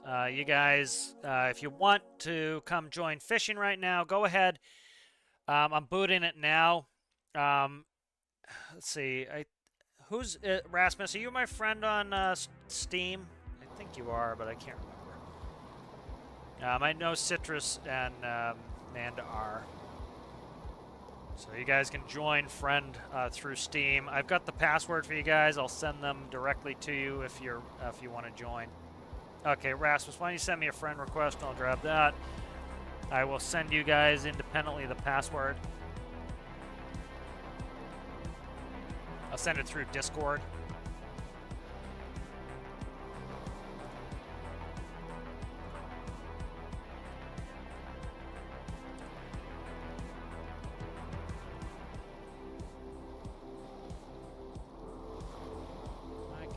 Find citrus. I'll do a find an at. I'll find you guys that way.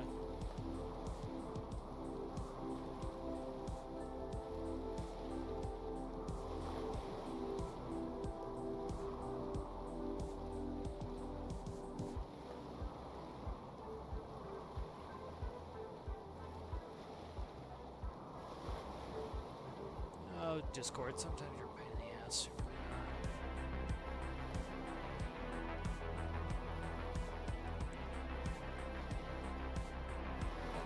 Search. Find it this way.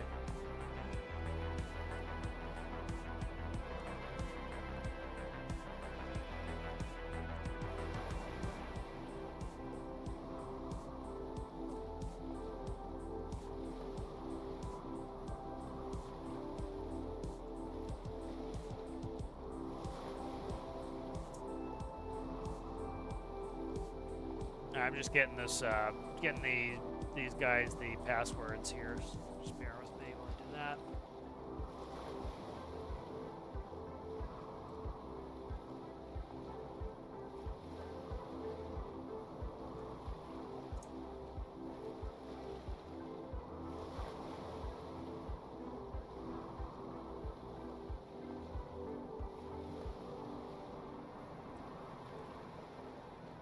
Rasmus, what is your name in there? Mazar.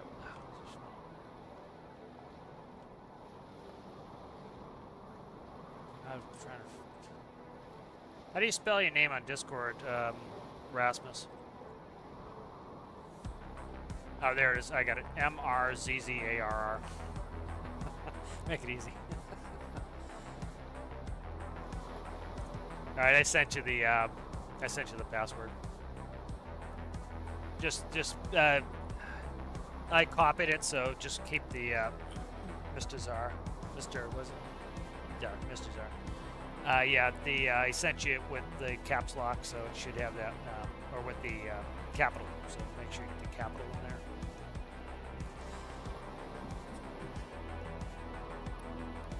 All right, let me. Sorry, guys, I'll bring the screen back. I had to deal with the password, so it's showing. This weather is crap in game. You don't need the wind up to 9 million.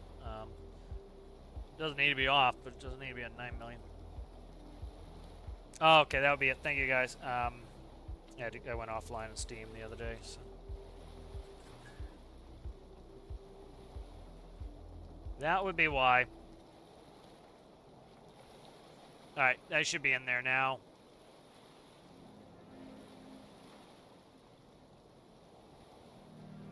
If your name's different there, Rasmus, let me know too, because I won't be able to see it.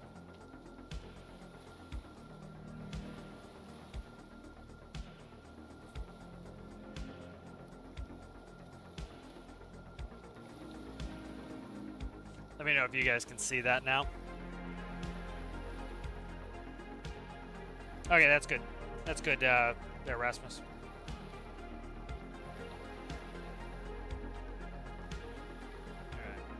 Alright, we got no name yet, so there is Amanda.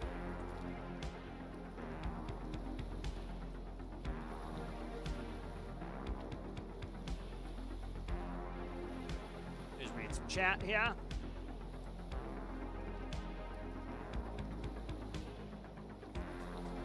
Yeah, building regular Steam isn't that hard. You know, you theoretically you could do a diesel, and as long as you get your water temp over 100, it should run the Steam. Doing it at fires, that's not going to cut it. That's clearly an exploit. That's clearly a glitch. Not going to fly with me.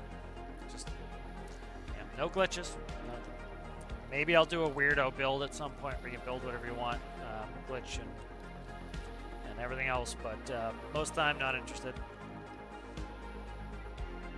You know, that's, you know, you're free to build whatever you want yourself during the times. The challenges need to be structured a certain way to make it, you know, I need to level the playing field. I need to make it fair for everybody, all that.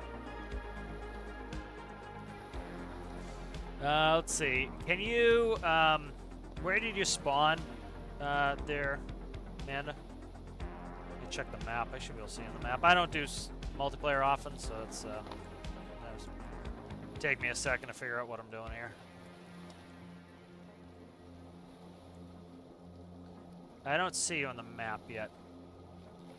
Have you spawned? Let me know when you've spawned in. You can just put it in the chat here. Just catching up with chat.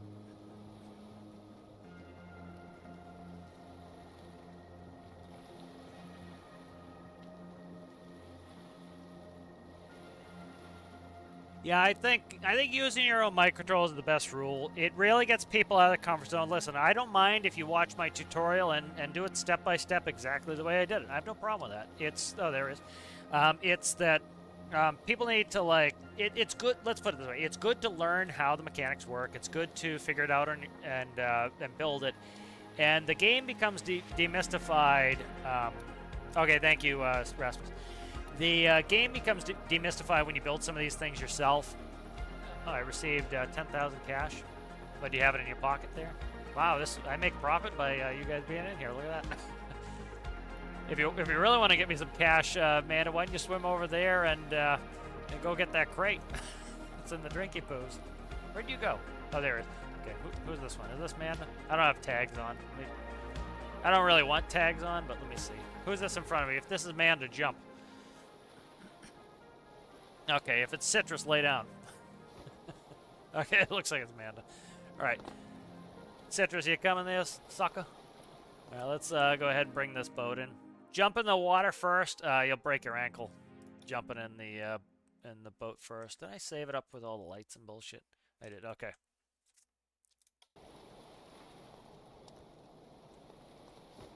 Oh, I almost didn't follow my own rule and jump in the water first, because you will break your ankle.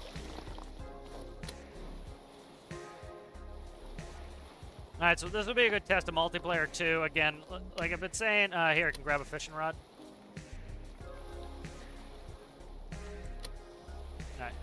Alright. You know, like I've been saying, you don't really, you know, if you're trying to run on a public server, it's going to be tough. You know, you've got an unlimited number of people, essentially, and they are all, you know, people want to, you know, some people want to troll. They want to spawn a Kraken. Citrus trying to get in. I'll come pick you up when you get in, Citrus. They might be having issues. They might be, you know, they're going to try to troll.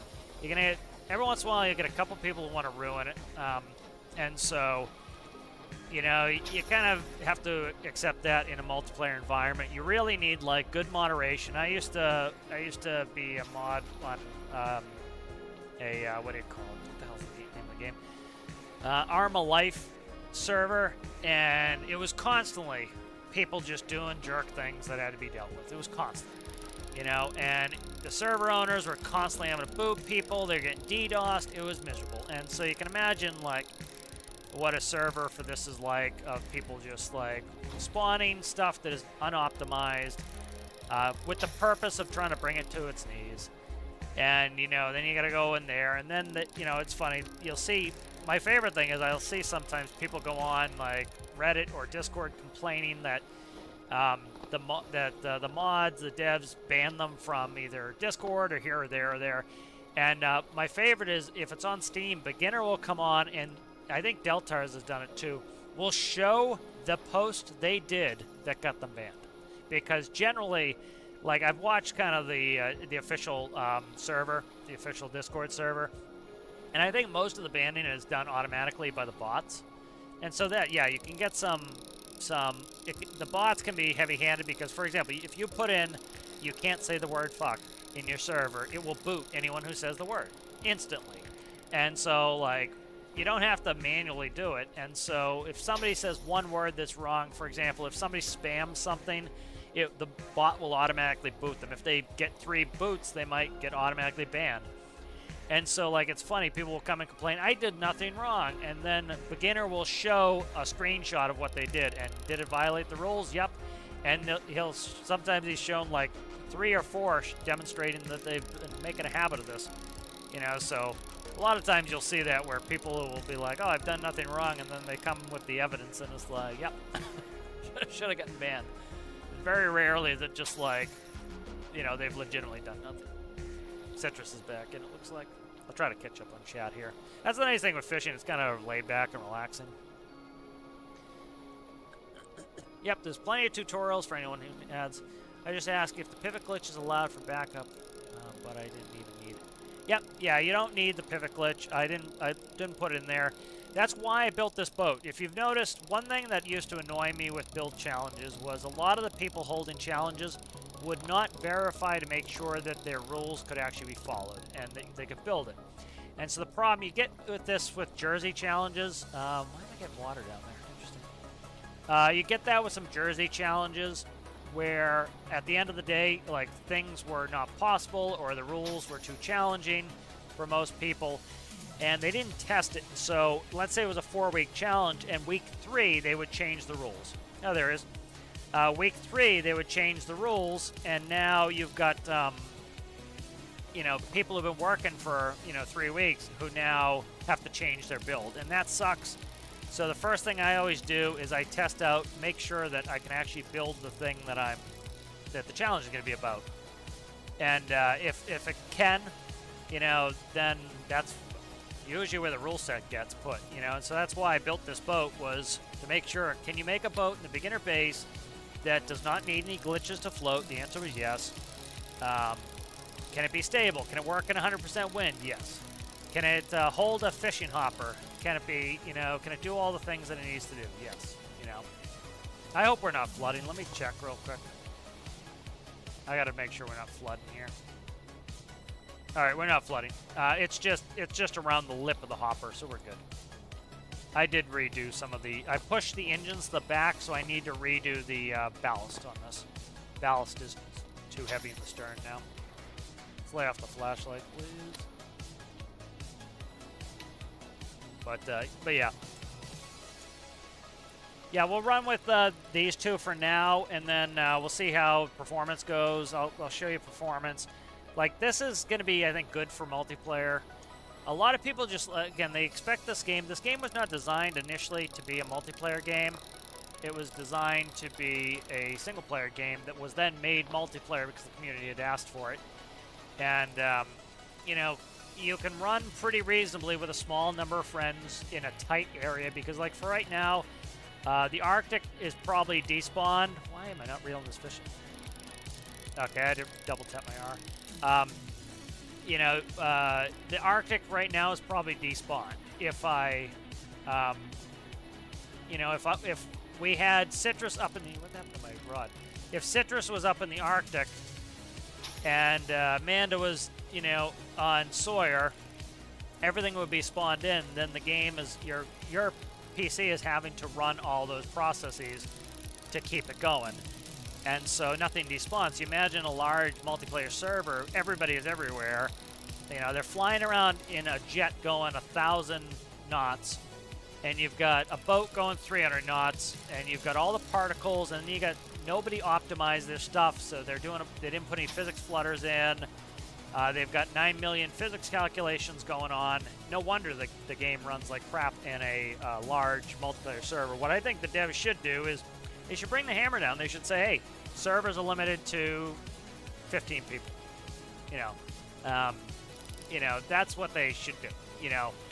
Something like that would make the game run reasonably or more reasonably because, I don't know what the number would be, but essentially, you've got too many people who are just like doing ridiculous things that are bringing the server to the knees. And if you had private servers, you would get mods in there who are sick of like, oh, we've got 200 people smashing ships together, causing all this lag. Boom, you're banned. And that's essentially what you have to do, unfortunately, in a lot of these multiplayer environments is you've got people who are just going to abuse it. You got to get rid of them. It's not fair to the other people. And it just brings the server to his knees, and then the game looks terrible because somebody goes in and they're getting 2 frames per second because you've got 10 Titanics smashing into each other. So it's just that's part of the thing too. So like when people say multiplayer sucks or is laggy, I get it. I've never been in one of the official servers, but I've seen them, and a lot of it's like just like people not following some simple rules and guidelines that would make it run a little bit better. Plus, if you have somebody with absolute ass internet connection, they're going to be desynced all over the town, and so of course everyone else is going to see them desyncing around with their plane. It's eventually going to crash into something. It's going to cause a bunch of collision issues, and then it's going to bring the server to its knees. So it's really just like, it's a disaster, you know?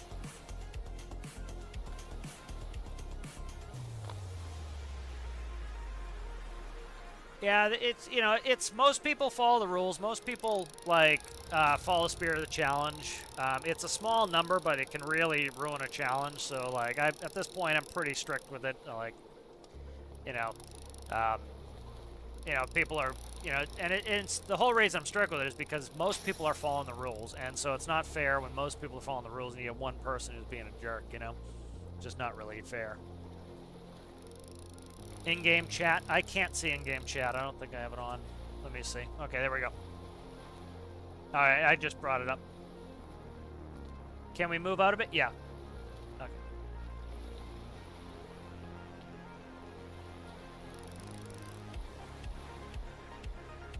Do you guys... I don't think you guys need the workbench, do you?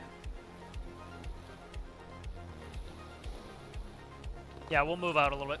Yeah, sorry, I didn't click on the chat. Let me catch this fish.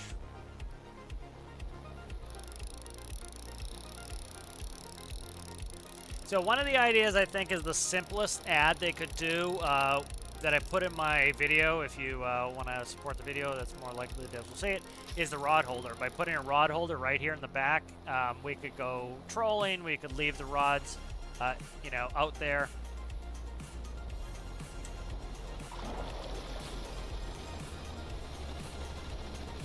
Just move out a little bit.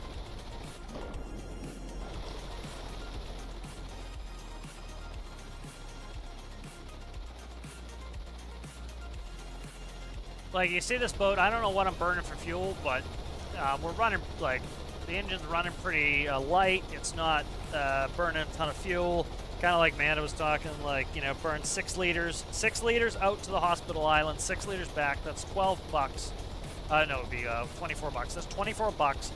A fish gives us 100. You know, that is a profitable fishing enterprise. You can make that work. You know, again, like I said, if you use 3,000 liters to go a kilometer, it's just not going to be economical. I was not on the helm, so look at that dancing up there. Good lordy.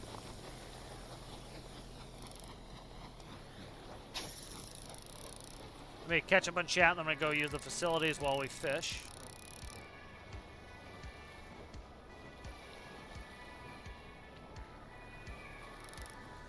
Thanks, Rasmus. Thanks for hanging out. That multiplayer's broken, yeah.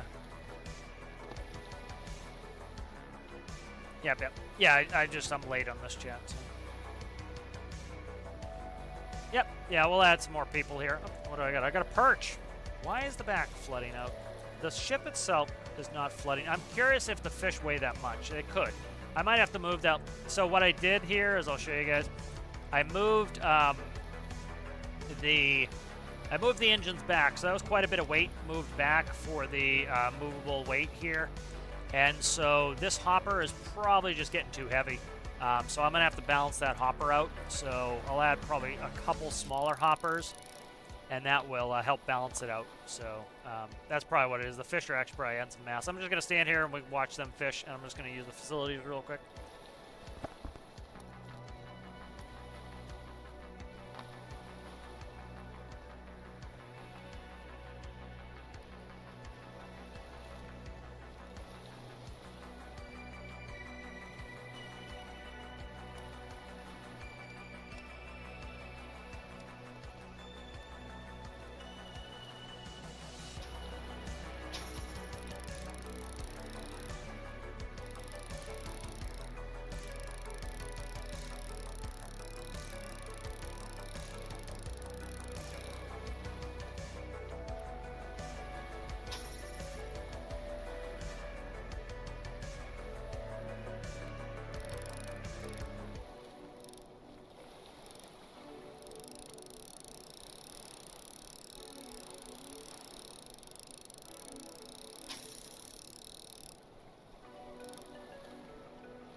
Yeah, so we definitely need a rebalance here on the hopper.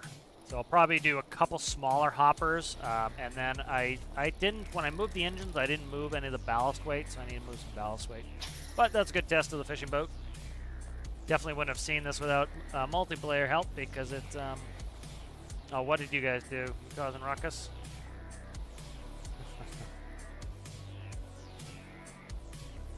Cast is affected by the physics. Let's see what you guys did. Up the fish taken. I do like, this is cool, man. A lot of people who are like, this is a major update. The fish literally pulls in the line. Like, that is like, that requires a bunch of stuff to actually make the physics on this, to make the, you know, the monofilament. There's a lot here, and to me it seems pretty obviously they set the stuff up for later commercial fishing. As far, you know, I read out the little hints they put in there that we're getting commercial fishing. It's all precursor stuff to commercial fishing, and so it's like they laid the framework, they laid the groundwork for it. It does take more than people think. Like, Rasmus left, but you know, Rasmus is a software dev, and he talks about like a lot of this back-end stuff you don't even, like, people don't realize how complicated it is, you know. This update came out with very few bugs. This is exactly what some of the detractors who are still whining about this latest major update, it did exactly what they wanted to a certain extent. It added a small thing that didn't break the game, that didn't add a lot of bugs. There is a lot of back-end stuff in here. It wouldn't surprise me if the devs put some stuff in here, because I think they're already doing commercial. They already plan on commercial. They're asking for input, maybe to do a couple finishing touches, see how we would like it. But for the most part, I'm pretty sure they've already worked on a bunch of that stuff already. There we go. There's a fish. You know, so I think it's, you know, there's a lot behind the scenes that I don't think we ever see that, you know, required. Like, these fish are physicalized. They put these in, like I said, over a year ago. The fish are attracted. Let me check the chat here. Yeah, let me check in-game chat.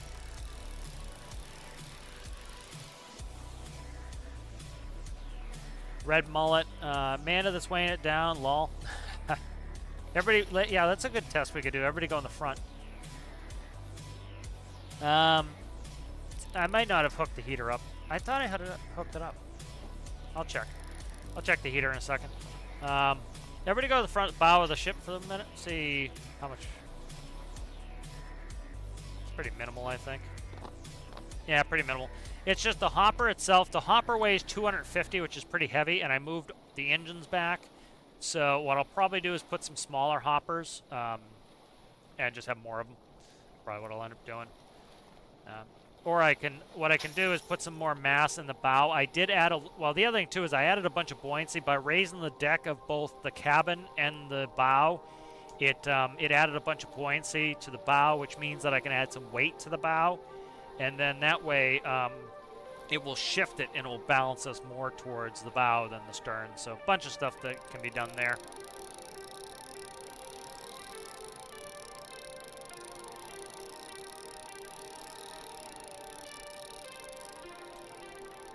Patch.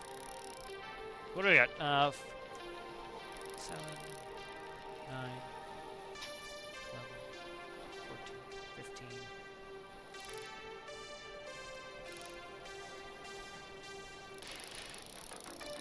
So 38 fish in the well so far. So to put it in perspective, that is that can hold 250. So that's 25 grand. One of those medium hoppers worth of fish. And, you know, so we're about, you know, we're not that far ahead on it, but, you know, so I'm trying to decide how big of a hopper I need. 250 is probably too big, so maybe we'll just go with some smaller ones anyway, because I don't really need that much capacity. So what I'll probably do is maybe a hopper and a duct underneath it. That will add to the capacity.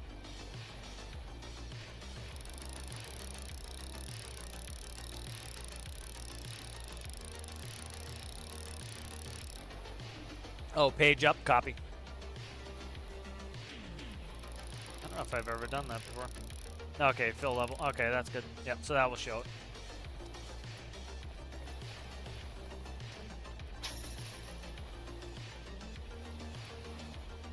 Just kind of get a screen cap of us all doing this here. There we go. So just stand there, Citrus, and look at the camera. There we go. All right, stop. Perfect. All right, good. I got a screenshot for that, I hope. Let me see if it came out.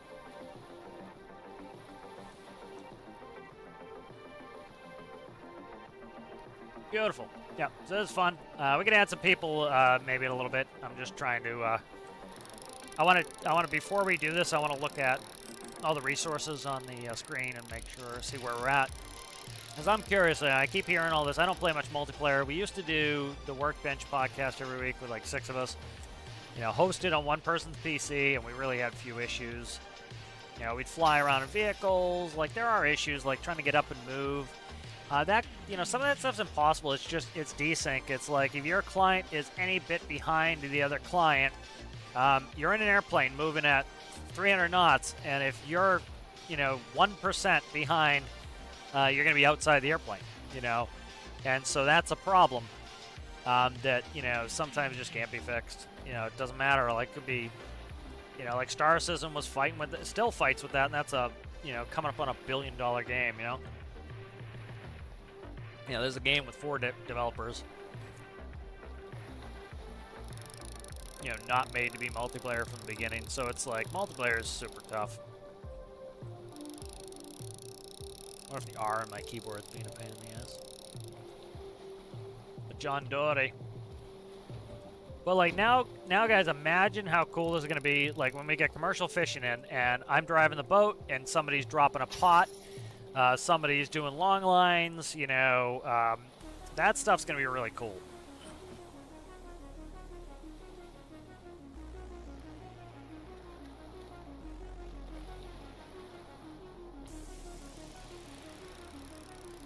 Let's check some chatting game.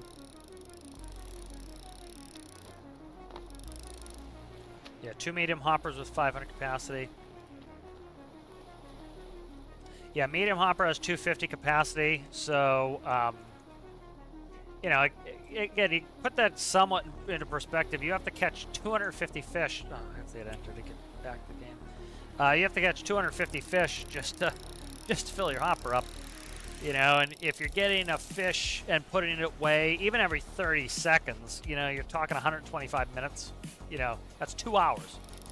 You'd be out here fishing for 2 hours if you're catching a fish, you know, at that rate. It's you know, you're not gonna be doing it, so it's overkill. You know, but if you're doing, for example, pots, yeah, you're pulling up 10 fish per pot. You can, you know, 25 pots and you're filled. You know, so that's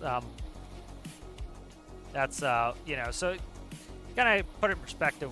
What is going on here? You know, so to kind of put it in perspective, like, I think the medium hopper, I don't need that big of a hopper. Well, I'll put a duct and one small hopper is probably fine. You know, so, you know, that's, again, that's putting it in perspective. When there's 3 of us here, even if we're catching a fish every minute, you know, let's get an exact number here, but 250 divided by 3, that's 83 minutes we'd have to fish to fill that. You know, so an hour and a quarter, hour and a third rather, to fill the hopper as we have it right now. So like, we're not filling the hopper. You know, it's like we don't need to. Like, if we had 7 people on board, and you know, you start, or let's say 6 to do the math. You know, that's 6 fish per minute, and that's if people are just fishing like maniacs constantly the whole time. You know, you're starting to get 6 fish per minute. You know, you start to get it a little bit faster. But yeah, that medium hopper is way overkill. So I'll change that, try to get the weight down, balance the sucker out.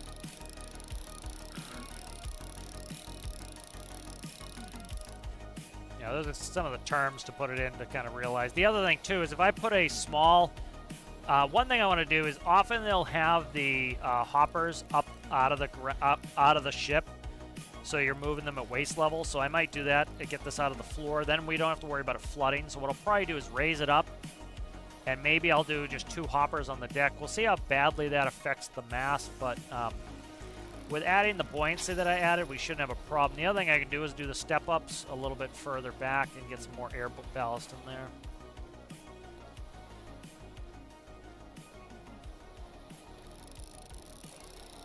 let's quickly check F1 menu. So right now, hosting on my PC with 2 other people in here. I have 184 frames. Logic frames are at 60. So exactly what I would get if I was by myself. So, again, the game has its issues, but a lot of them are network. Citrus is in Europe. I don't know where Manda is. So I'm in the east coast of the U.S. Citrus is in Europe. I'm not sure where Manda is. Manda, where are you geographically? Yeah, Manda's in Europe as well. And so I've got, 2 people in Europe on my PC. I'm hosting it.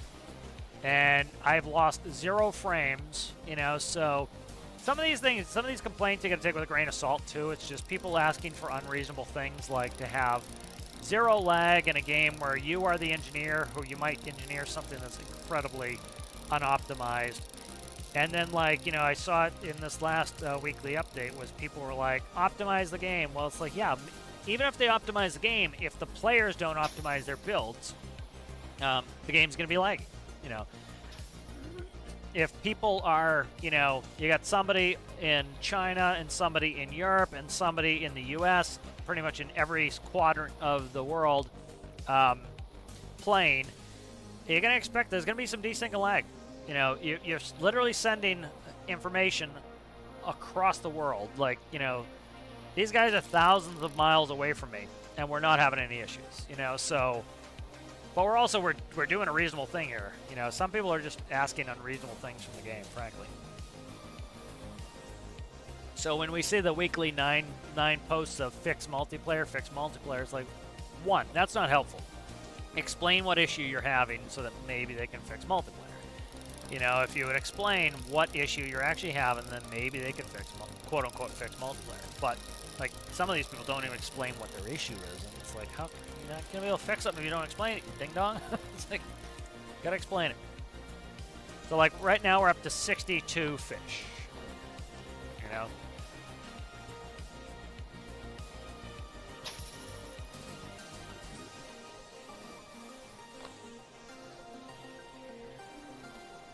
Okay, I'll put on chat. I usually shut it off. Let's see, general. Player names, I'm going to keep that off. We'll do show messages. I didn't save it, did I? Nope, it saved itself, okay. Break my radar. Break your ass.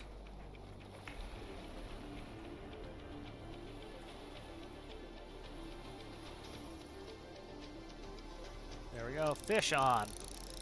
Yeah, I'm looking forward to... up there fishing on the radar. I'm going to, I forgot what my train of thought there.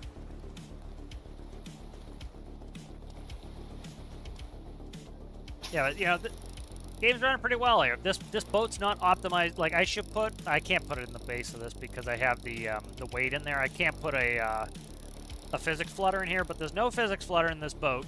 It's not that complicated. I kept it on the simple end. But again, I've had a solid 62 FPS, which is what the game caps out at pretty much for logic. I'm running 192 frames myself with 2 people who are thousands of miles away. I think that's perfectly reasonable. I just think it would be great if you could do everything you ever wanted, but it's just not reasonable. And people with their hair on fire about it, I think, are just being unreasonable. To say something like, for example, Escape from Tarkov works, yeah, it's built from the ground up in multiplayer, and that took years for Tarkov to not have terrible desync. And it's a different type of game. It's designed to be that way. And every, the matches can be a maximum of, I think, 50-something minutes on streets, but say reserve is 40-minute raid. Every 40 minutes, the server reboots. I don't know if it necessarily reboots, but the map reboots. So any sort of memory leaks or any of that stuff is rebooted every 40 minutes. Every raid, you go back to your hideout, and it reboots every 40 minutes, We used to have to do that on the Arma Life, on the Altus Life servers. Was periodically we had to reboot the server, and so the server would reboot every periodically because it would start to get slow, and so you would send a message to everybody, hey, you got 30 minutes to go back to your base and put all your crap away. And then we'd spend, as the people who were like mods and admins on the server, we'd have to spend the first 10 minutes of every reboot. We'd go to the center of town, and we would yeah, the pink block, is that what you're saying? I just noticed that myself. We would have to go back to the center of town, and we'd have to give people back money because they didn't pay attention to the server message, and they didn't pay attention to the server message, and they didn't put their crap away, and they're like, oh, I lost like this much of this, this, this, and this. And we'd be like, do you have a video of it or a screenshot? What are you looking for? Oh, that is, that controls the crane. You know, and that was on a game designed for multiplayer too, you know, so I think it's pretty reasonable, like the way the game works. Would I love it if it was better? Absolutely. But I think some people are just unreasonable with their demands on it.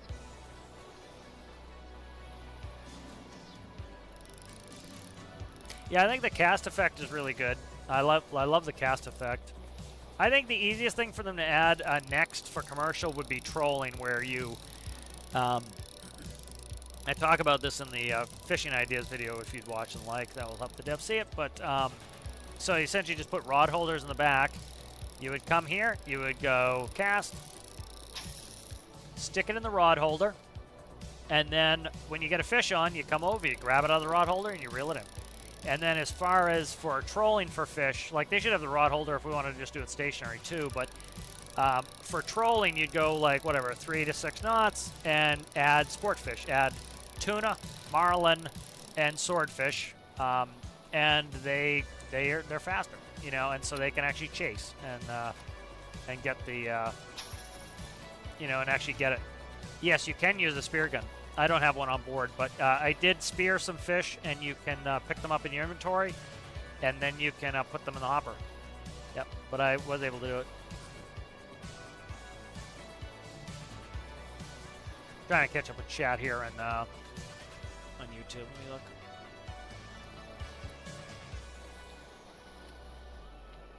Hello, hello.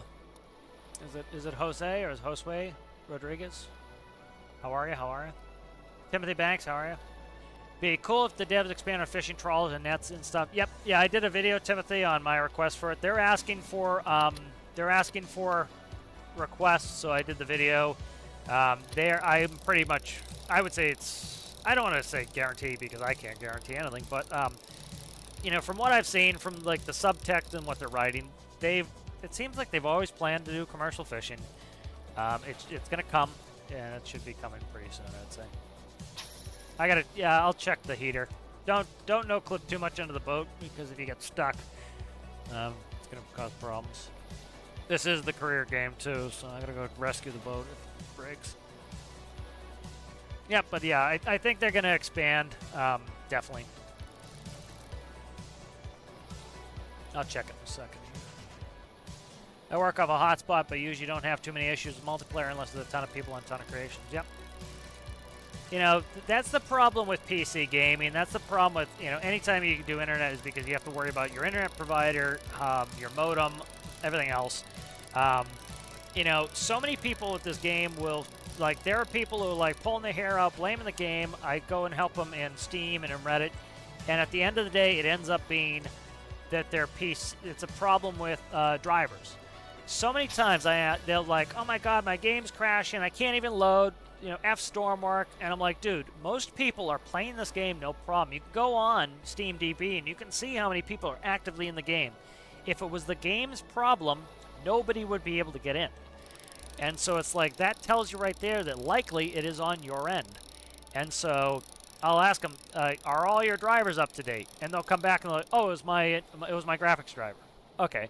So they spent all this time ranting and raving and blaming the game, and then at the end of the day, it was their graphics driver that was out of date. You know, so that's like kind of the level of what you have to worry about. Well, like you have to think about sometimes when people are complaining. Now imagine you're the devs and everybody's telling you your game's broken, and you know that a good portion of it is friggin' people who did not update their graphics drivers or on Windows 7.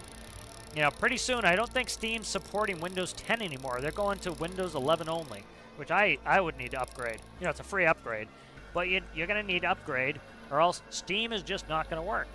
You know, and how many people are going to get, oh my God, you know, my game's not launching. It's the game's fault. No, it's Steam. Steam sent you an email that said you need to have Windows 11, and you didn't upgrade, which is a free upgrade.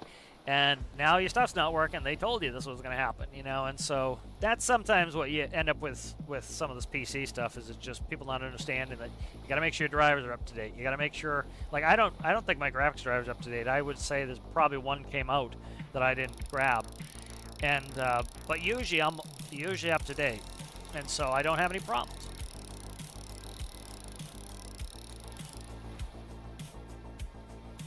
You know, so that's kind of, some of those things need to be taken with a huge grain of salt when people are like, my game won't launch. Okay, like right now, a lot of people are having problems where the game will load 90% install.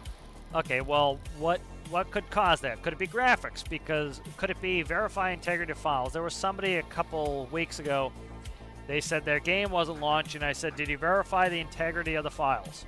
And they said, how do you do that? And I told them, right-click on properties, click verify integrity of files. And they did it, and guess what? The game launched. Why? Because there was one file that was bad. There was a bad file. Maybe their computer got interrupted. Maybe their internet had a hiccup while they were downloading the latest update. And so one of the files that's required for the game to run did not download properly and install properly. And so the game essentially is not downloaded properly. And they verified integrity of files. It goes through, sees what files are good and what are bad. It says, oh, there's a bad file. It downloads it, installs it, and guess what? The game launches. And so they were blaming the game for this problem that wasn't. It was likely their internet had a little hiccup while it was downloading the update. And so it downloaded a bad file that was missing some information, you know? So it's that type of thing, too, that you kind of have to take with a grain of salt when you see those complaints. It's like, first step, you know, verify integrity of files, check all your drivers before you even go to the internet to complain, and then you realize, oh, yep, it was one of those things, bingo, game runs. Like, I literally never have a problem. The last crash I had was the hospital there because people weren't despawning. It had nothing to do with the game. It was me. It was, I had the oil rig spawn. It had a keep active block on it, which keeps the chunk of the map active, and so the way the devs have the despawn going on the NPCs is when the chunk despawns, I think, it despawns the people. And so we tested it out. I did a test where I got rid of the oil rig, and it despawned my... I despawned the oil rig, and guess what? All the people despawned. And so next chance I had to despawn the oil rig, I teleport up to Tajin, which got me off the chunk. And then the chunk despawned, all the people despawned, and we were good. So it wasn't a game issue, it was a me issue, you know? You know, so that's kind of some of the things that you gotta consider too. And you know, there certainly are issues, but it's like a lot of people just they don't understand these things, which is understandable. All right, let's catch up with chat here.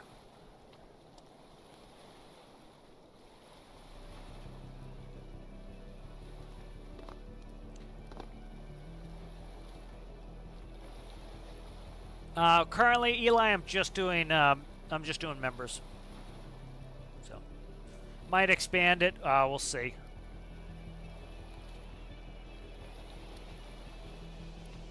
Yeah, might do it tomorrow, Eli. You know, add more people, but right now it's only members. But I am going to expand it. I have to come up with a way where it's fair. For example, like if you're not a member. Like, we'll prioritize the members. The members do support me, so I prioritize them. And then what I'll do is, you know, I want to give everybody a chance, so I don't want to have, like, the same person constantly. Like, we'll also see how many we can get. We might be able to get, like, say we could get 15 people in here. I'd be perfectly happy with that if it works fine. And so what I'll do is I need to come up with a thing where, you know, like, maybe I just log who's been on. So, like, if somebody new wants to get on and I say only 15 people can get on at a time, you know, we'll say, okay, you know, you've been on every day for the last week. You know, if you could jump off, let somebody new on. So I have to come up with a system. I want it to be fair, Eli, so I will be doing it, but I just want to come up with a little bit of a system. So this is the first test. Literally, this is the first day I'm doing it. So. Yep, the Arma 3 memory leaks. Yep, Arma 3, you always had to reboot the server. Arma, I loved Altus Life. It was so much fun having an Altus Life server. And then the 2 people who owned the server went to college, and they shut the server down. What was the name of it? Oh, if I can remember the name. I was the pilot. I used to fly the helicopter. We were cops, and we'd also break bad, but you know, generally the best way to do it is the cops are the server mods and owners, because like part of being a cop in game is making sure people are behaving themselves, because you can arrest them, you can put them in essentially jail for a little while if they're misbehaving, and so that's helpful, is to be able to run as cops. Engine's running, yeah.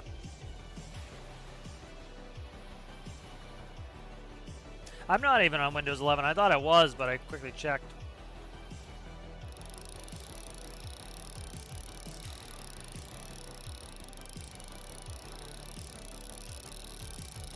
Yep, yeah, we'll add in some people. I'm going to also add in Eli Pride, people who've been on the server for a while longer, so. Like Daniel's been around for quite a while. I'll add Daniel in. How's it going there? Anton, how are you? Anton, if you want to jump in, I'm doing fishing with the members now, so if you're interested, you may jump on. Just let me know if you want to, and I will send you the password.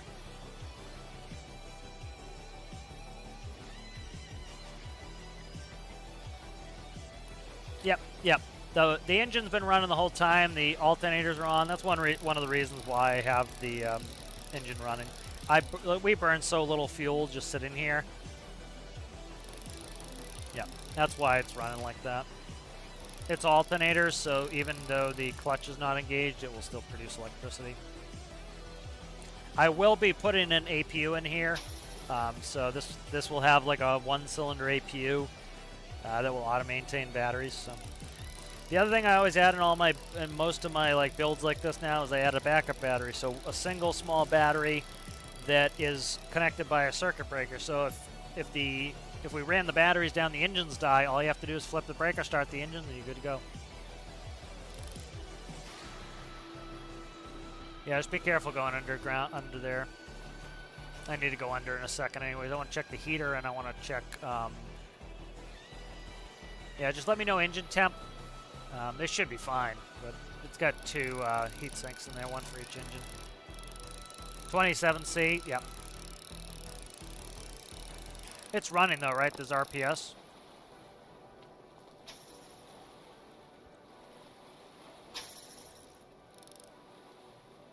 I'll go check the heater. I might not have hooked it all the way up.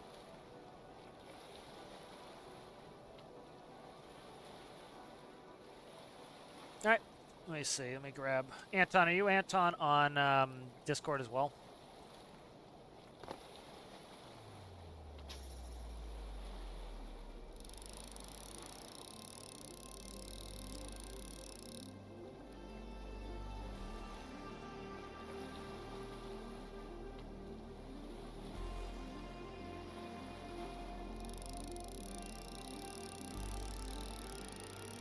Alright, so I just got a message from ModMail. They did watch my video, so excellent.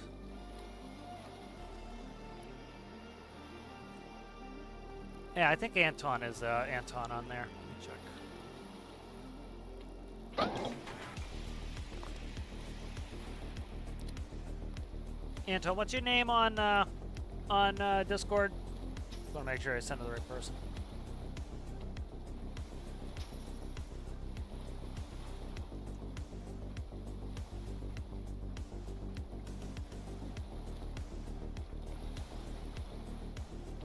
And then just so Anton, send me a friend request on Steam, and then I just need your Discord name so you can send you the password.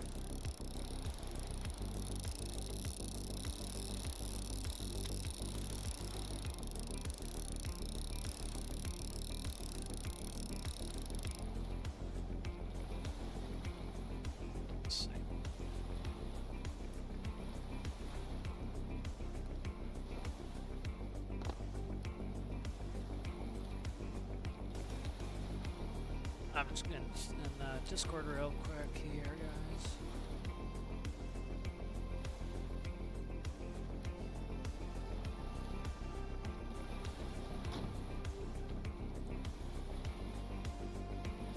I know Discord will close down certain channels if they haven't been used in a while. There is.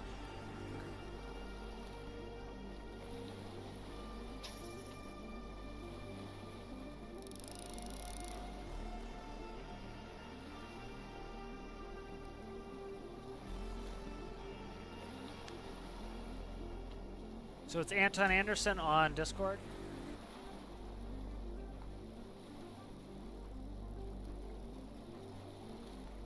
Oh, that's it. Okay, yeah. I typed in Anton. I wasn't sure if that was the one. Okay, sounds good.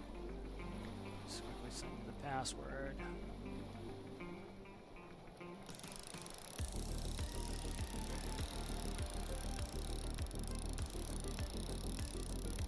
I'll end up changing the password throughout.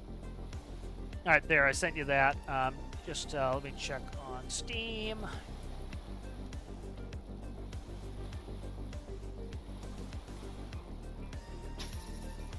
And what's your Steam name so I can know what to look for?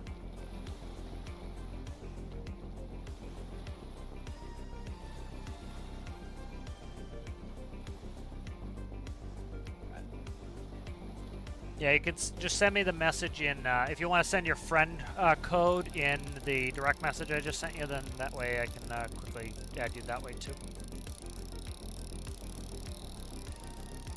Let me quickly check something. I want to check this heater. The heater's on. Okay, let me check that here. Heater's on. Yeah, heater's running. Is it just because we're below? Maybe I'll have to add it, bring it up above level.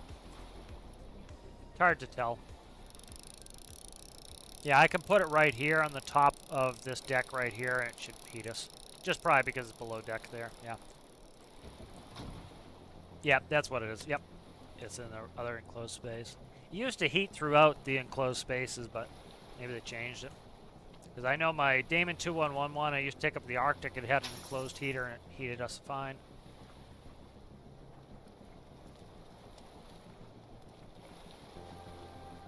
Quickly grab my friend coat.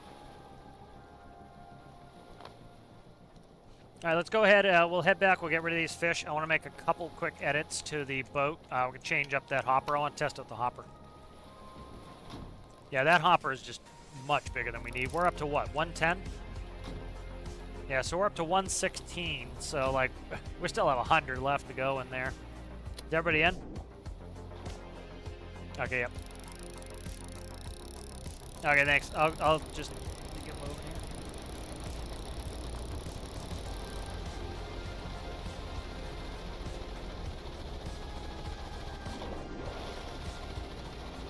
Yeah, like that's gonna be what, 16 grand? 16 grand a fish for a really pretty minimal amount of time.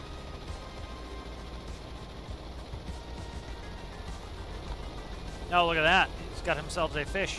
There's a pike. Looks like a pike. Citrus, you want to jump on that crane controller?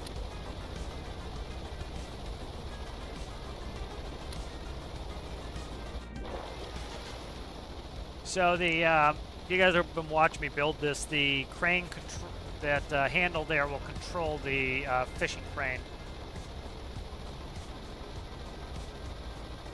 So it should be WS up, down, AD left, right. And then one, you have to cycle one to get it to turn the vac on.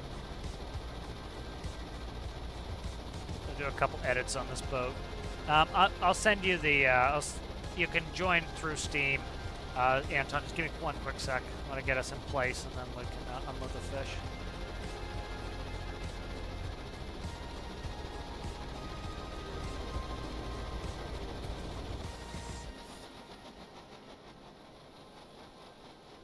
There's Citrus controlling that. Back up just a hair. We're gonna have to jump anyway because of it, so just lower it all the way down. Oh, that's too rambunctious. Yeah, get it lowered all the way, and then we're gonna have to jump anyway to get it filled. This one's way too high. There we go. All right, We'll have to jump to do this one. All right, start doing that. I'm just going to work on getting Anton in.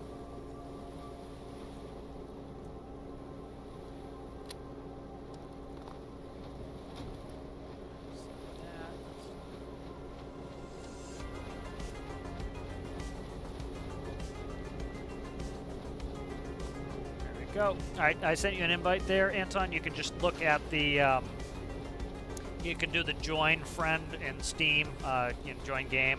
That should bring you right in to where you have to put the password. Oh, what happened here? Are we out of position here? What happened? Okay, the engines were still on. All right. Get us out. Get us moving here. I'll back us in there. Alright, so we'll do port screw only.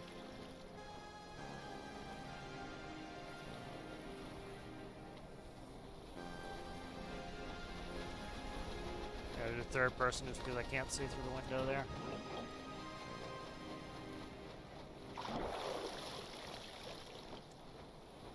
Now, when you bring it over to the left, Citrus, we'll see if this is close enough because I'm trying to jam us up against the dock here. I'll take off damage because this is when it likes to blow shit up.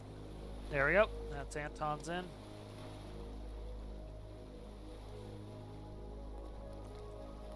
There we go. All right. So we got to do these fish by hand here, guys, because FJ, for some reason, the crane is super tall.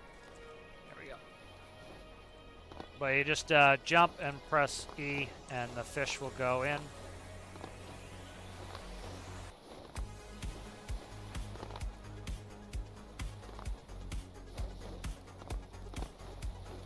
There we go.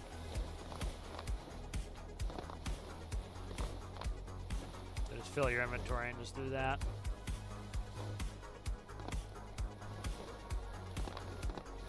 What I'll do is I'll end up doing putting a crane in this boat, and we'll be able to raise a hopper up and dump them on the dock there, and then they can go right into the into the storage. So make it a lot easier. But that's why I had to do the weight. So we'll just do a small edit here so we can get back to fishing.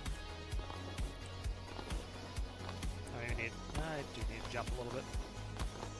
That's why I sailed to FJ or JSI rather the other day. Was I could get the hopper all the way to the deck.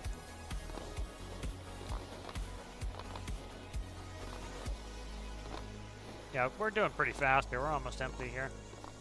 It's not too slow of an enterprise, and essentially it gives you something to do during multiplayer too. A little jumpy do here. Jumping.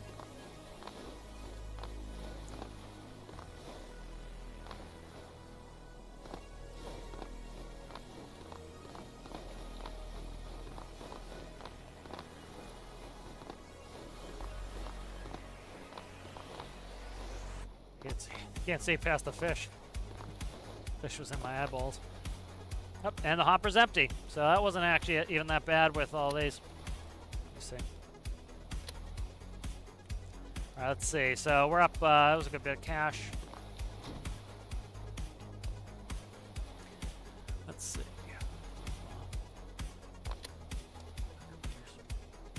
Nice. All right, so I'm going to bring this back. We'll all jump off, and I'll do a couple quick edits, and then we should be good to go here.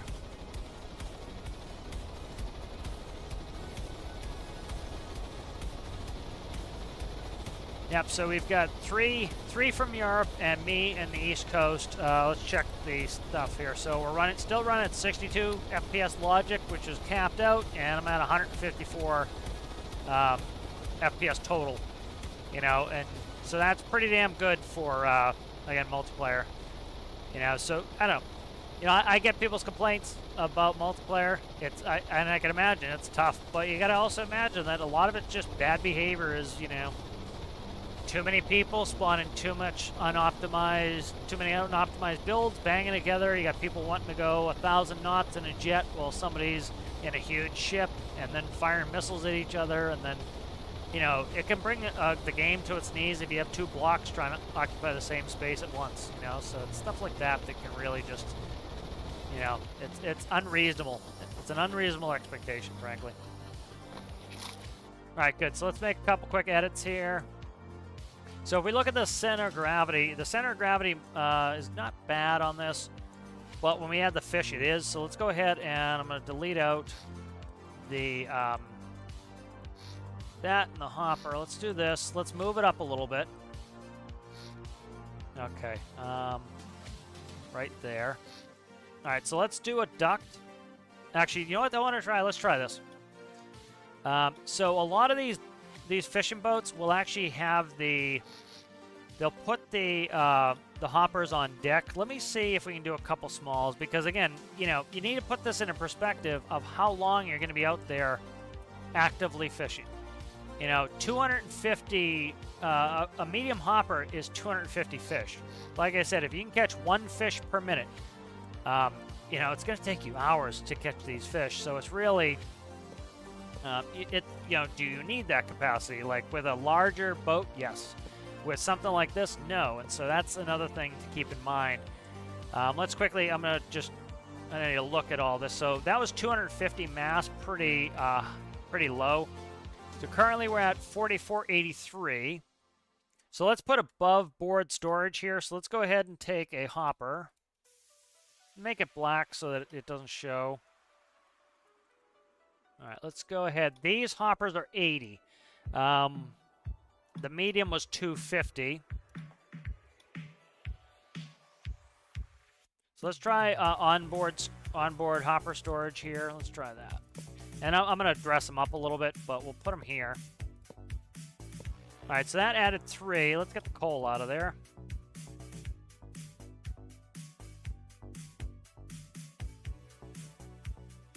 All right, and then let's do, we don't need to do this, but I'm going to do it anyways. We'll do fish only. Which one did I do on this one? Yeah, I did on this one. So let's just copy that.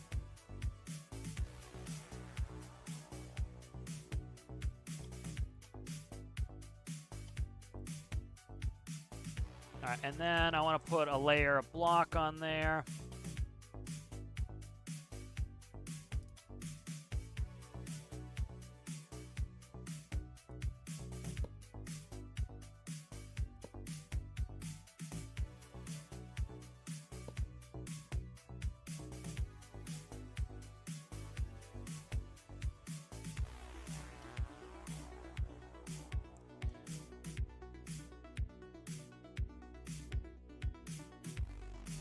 See, I want to dress this. Let's just square it up for now, and then I'll dress it.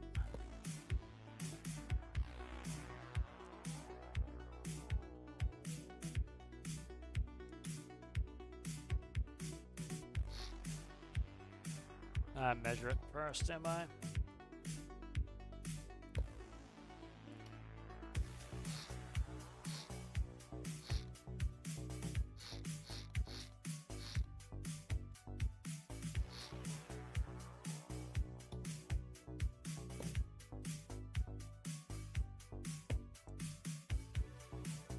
We'll see how we like this. If I don't like it, we'll change it.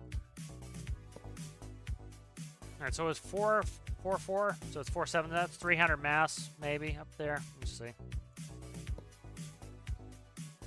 And then, so we probably want to pull some mass out of the stern on that. So let's go, we'll silver that up.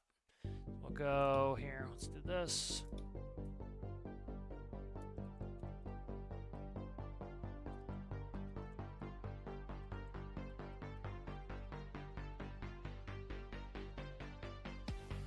So like you'll see this on some of these fishing boats. They have like a above deck because you don't want to be bending down the whole time. So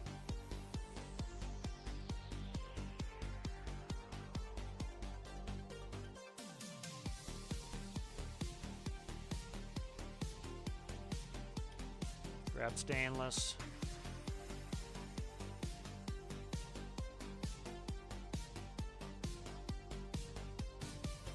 I don't know if I dig the twos. I might do ones. Let's see.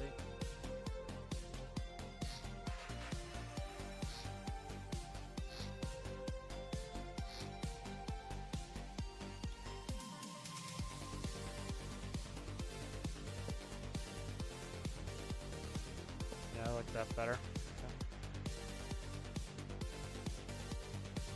Nope, that's the away.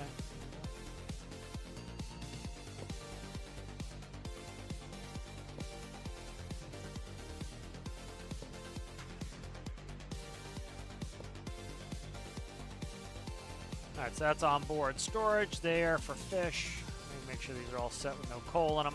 Do a quick test. Well, I'm going to max them out with coal, see what this will look like when it's full. Alright, so that is full of coal. So you see we're not sinking in the back as much. That's 100% coal. So that's pretty good.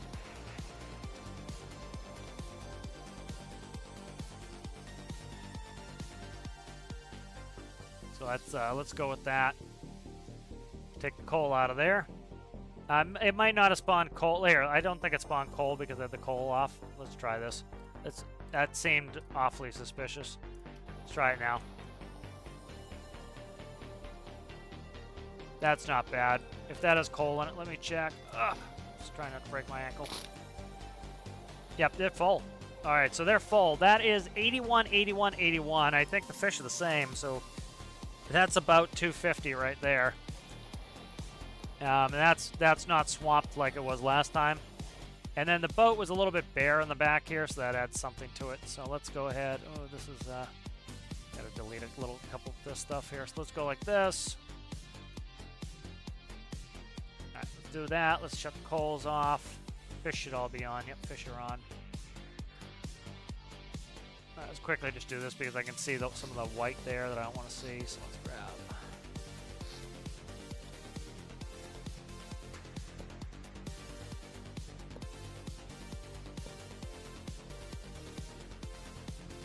Alright, that'll be like that. Good. I'll add a fishing rod later. Alright, we can go back out on that. Let's go ahead and say, what do I want to do? Heater? Heater needs to move, so let's move the heater.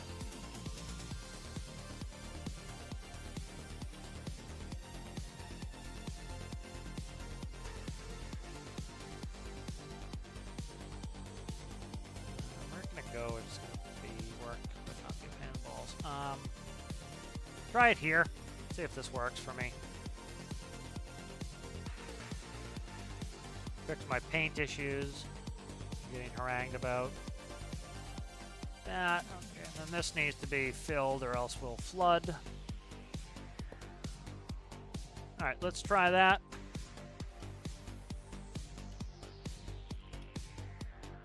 And we'll go back to it. Alright, everybody jump in the water instead of in the boat. Or else you break your ankle. Right. Hoppers are empty. Nice. Alright, everybody on board. Thank you, Lever. Hello, Owl. How are you, Owl? Just catch up on chat here, guys. Let me see. We'll check our contingent of people. We have Amanda on. There's a Citros. You coming there, Anton? 100 per fish. Right there, 100. There are health kits here, Citrus, in the right here, front of, right on the other side of the fish holder, right there. As we all know, we're gonna need them, so they're right there.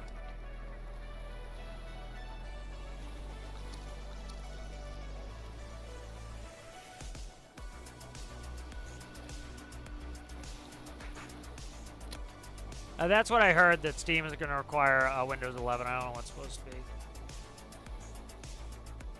Maybe it's 10 or above. I'm not sure, but I thought it was. I thought they said that. Yep. Yeah, that was like the medium hopper. Was we got somebody with a get on there tuxedo.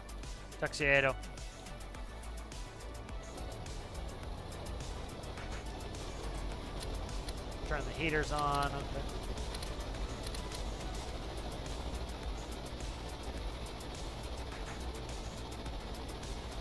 Yeah, so I've been wanting to put above deck storage on there, so that's that. That'll probably make it easier for the vacuum to suck it out too. I think the vacuum has to suck out from the side anyway, so. Alright, on to the fishing. Look at that. He's got his pickerel on him or whatever it is.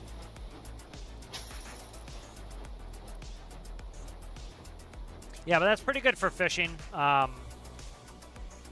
You know, getting into the bigger like, you know, I was talking with these guys. It's like a 250, even if you're catching a fish a minute, you know, it's hours to fill that. You know, so having multiplayer, like, we can be out here for a good 20 minutes to fill our hoppers at least. You know, so it's a good amount of time. So, like, especially for those in the challenge, like Citrus was saying, well, you have 500 fish capacity. You know, that's probably good for, like, a, if you had a, what do you call it, a pot boat or a net boat. Yeah, you want a big capacity, but, like, for this, you know, you probably don't need that huge a capacity because it's just, like, it's going to be hours of fishing to fill it, you know, which is fine, but, you know, you don't necessarily need it, you know.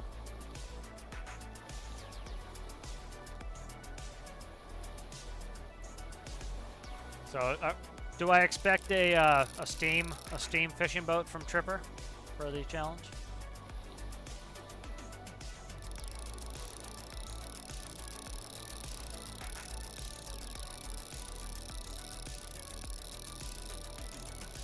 Yeah, go ahead and drive. That's fine. Yep. If you want to head towards Sawyer South. We could do these missions too if you wanted. We can't do them in this, but we could switch over to missions too if you guys want. This unexploded bomb has me interested as well.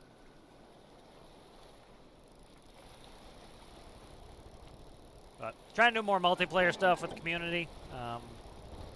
You know, this was a big test to kind of see what it looks like. But you know, like I've shown here, is we have pretty good number of people here. It's not ridiculous either, and I'm at 100% max frames for logic. I'm at 127 frames for my PC, you know, graphically.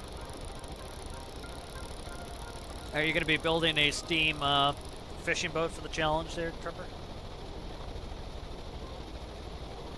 With the broken Steam that doesn't work?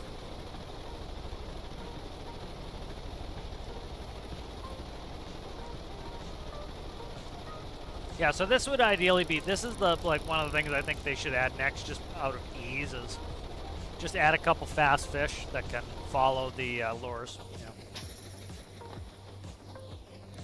You know, they could make them deep water fish so that sport fish only arrive when the depth is, I don't know, 100 meters, 30 meters, something like that.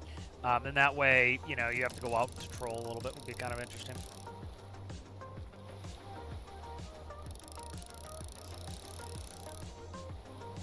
Checking all the audios and everything.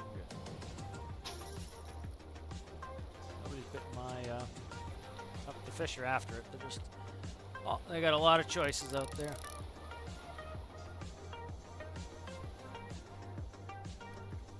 Oh, there's one.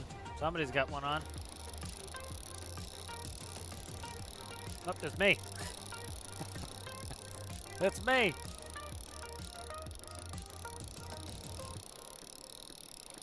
Yet.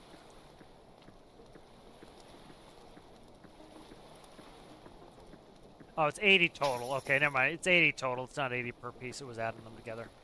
Yeah, it's 80 total, it looks like, for the 3 hoppers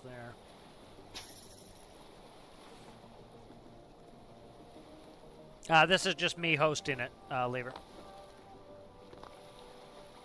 Unloading procedure, you can use the vacuum. At FJ, the vacuum is too high, so we literally, the 4 of us unloaded it by hand, jumping up and sticking it in the vacuum. And it took, like, what, 2 minutes maybe, at most? You know, so it was actually really quick to unload. So, pretty negligible. The other nice thing, too, is, like, you don't have to keep running back to the hopper either, because you have enough internal storage. You can just, you know, we have, what do I have? I have 2 items on me, but I can store 6 fish. I could store up to 8 fish on my person.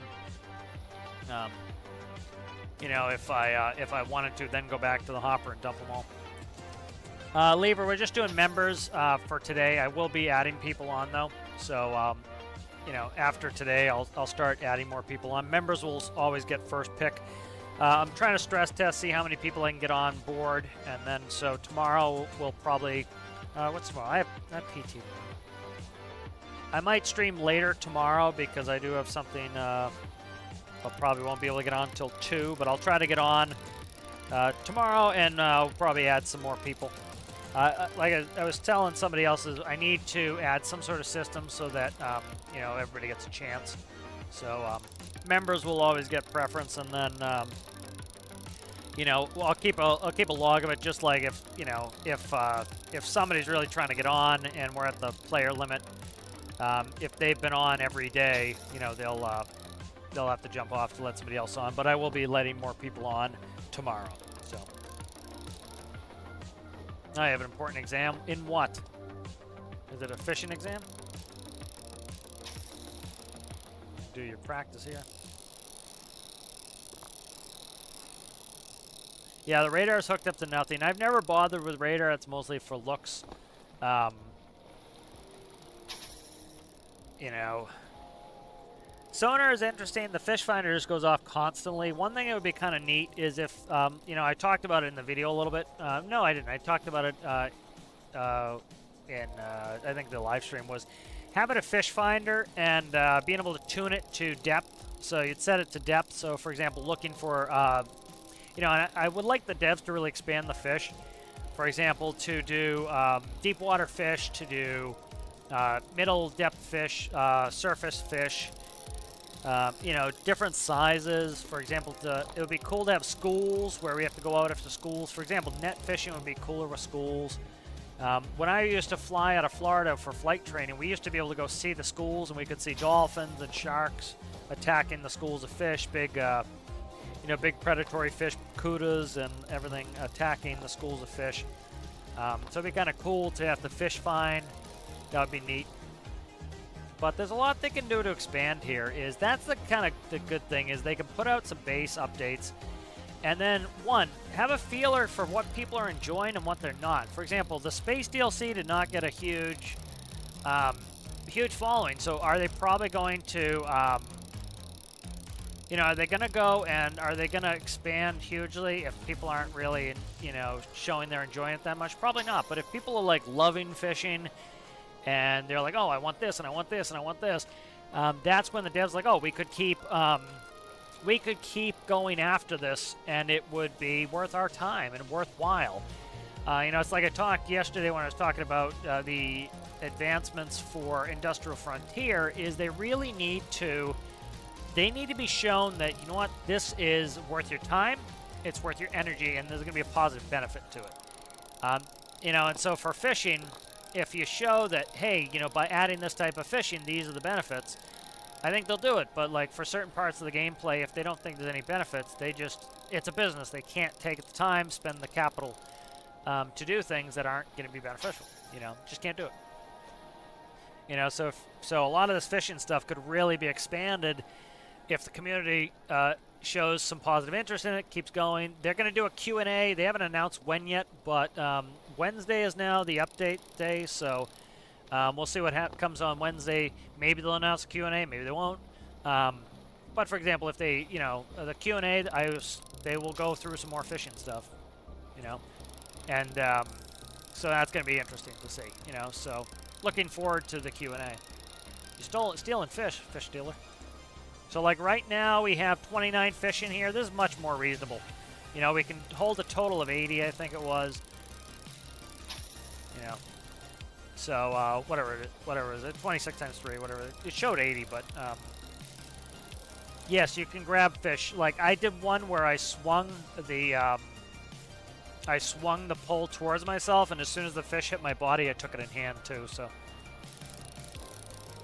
You know, some people have been dragging hoppers around under their boats as nets. I'm not a huge fan of that. I don't think the devs would do that either.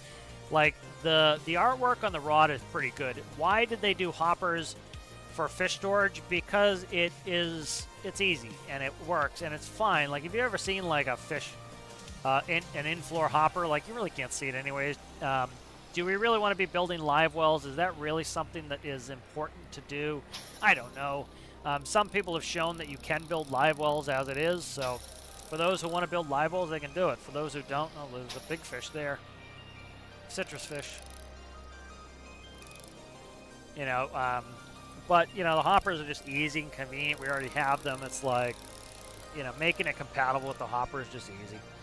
You know, you can easily make, for example, I want to do a crane where I take a hopper and you transfer the fish from the inbuilt hopper here into that, and you crane it up and put it on deck. You know?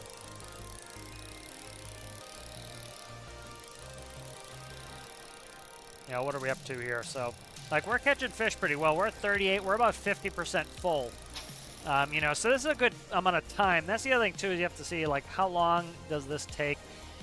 They did a good job with the nibbles. Like, it's not like you're out here for 5 minutes trying to catch a fish. Like, that fish grabbed in the first bite.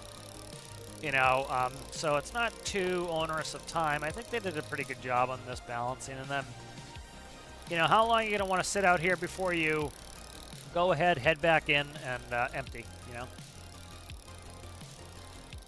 You know, and we also talked about, like, you could sit here, get a fish on while you're doing something else, watching a video, and it allows you to kind of relax. And that's part of this that a lot of people don't understand, is that the element of kind of being able to chill out, like,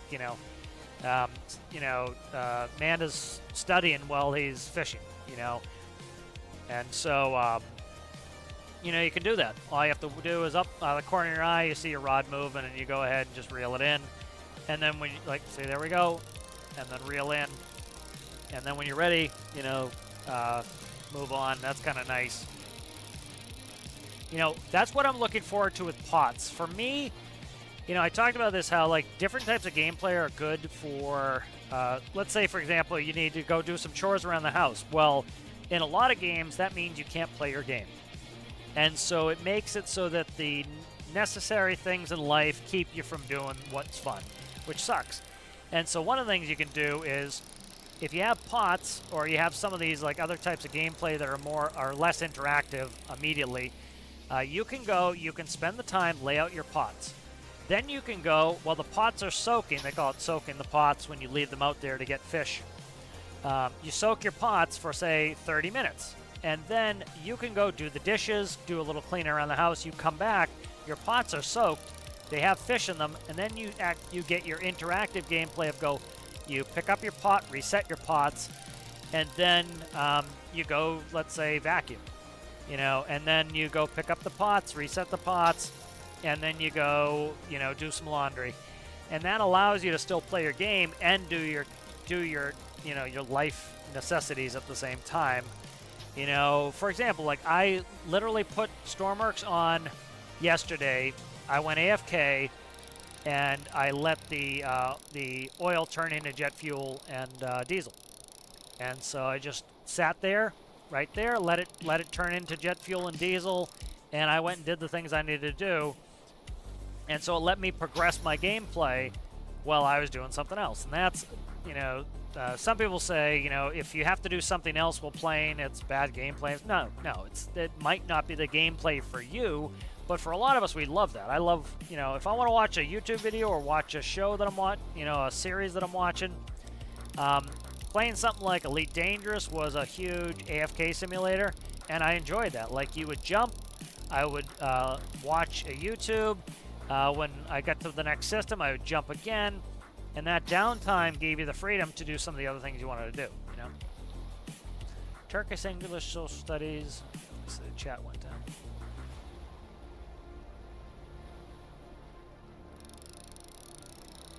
I'm pushing 6,000 hours right now. Let me check my hours.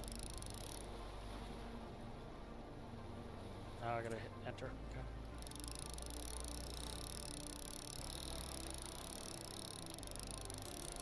Yep, like, you know, Daniel's saying he's listening to the stream while doing that. That's my favorite type of games, where you can kind of be a little bit, you can do a couple things, you know, and you can stay connected with that. Like, the most relaxing jobs I've had, for example, like, I used to fly you know, for the airlines, and we would read a book, you'd read the newspaper. I read the newspaper every day. I did the crossword every day.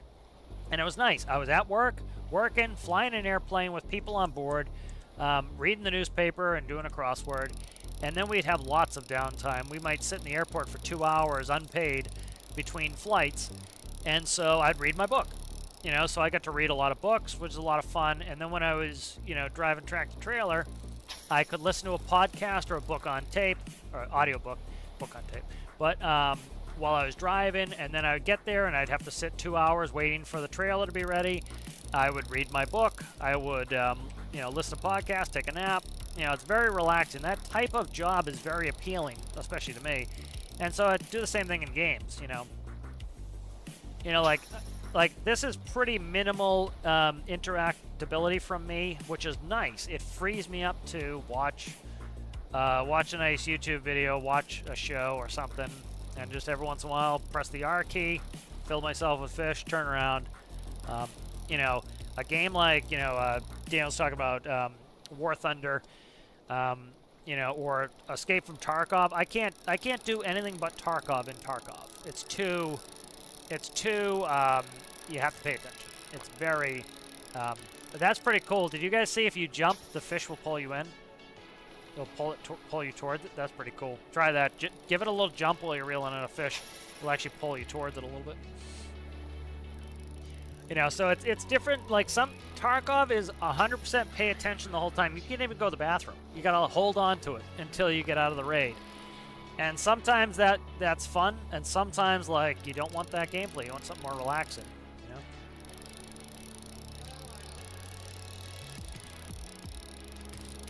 And that's why when you see like people like I'm bored in Stormworks, that's potentially the person who always wants that interactive gameplay, which is nothing wrong with it. Go do a bunch of missions then, dude. But not every game and not every type of plane is. Are we a little bit? We're also, each of our player characters weighs 70, so if we all get in the same area too, that's quite a bit of weight. Oh, you did fall in the water. Good. Does it drag you? Here, I'm gonna jump in the water, see if it drags me. Oh, the fishing rod goes away when you jump in the water. Okay. Yee-haw! Yee-haw! There we go. I lost a fish there.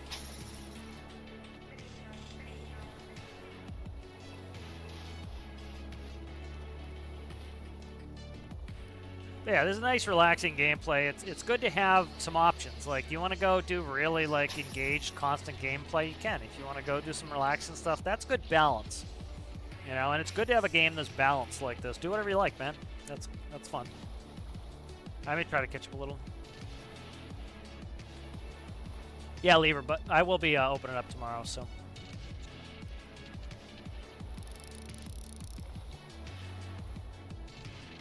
Oh, you're building the alligator? Yeah, I like that helicopter. That's a cool helicopter.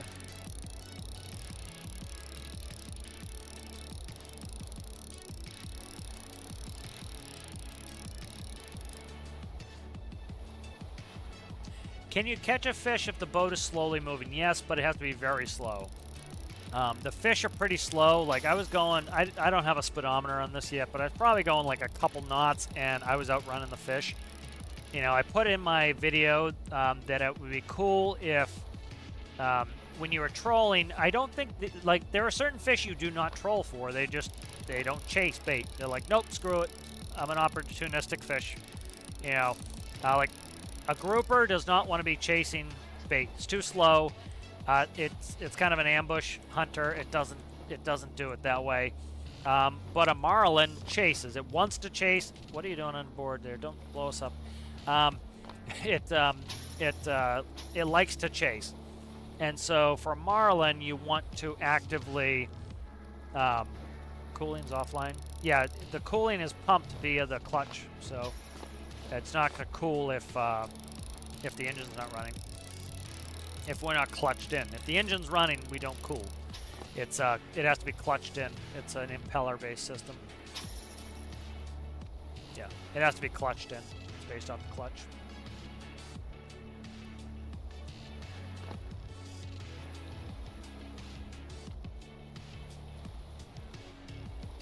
What's our temp? We should be at idle. We should be at low enough that it's not going to overheat anyway.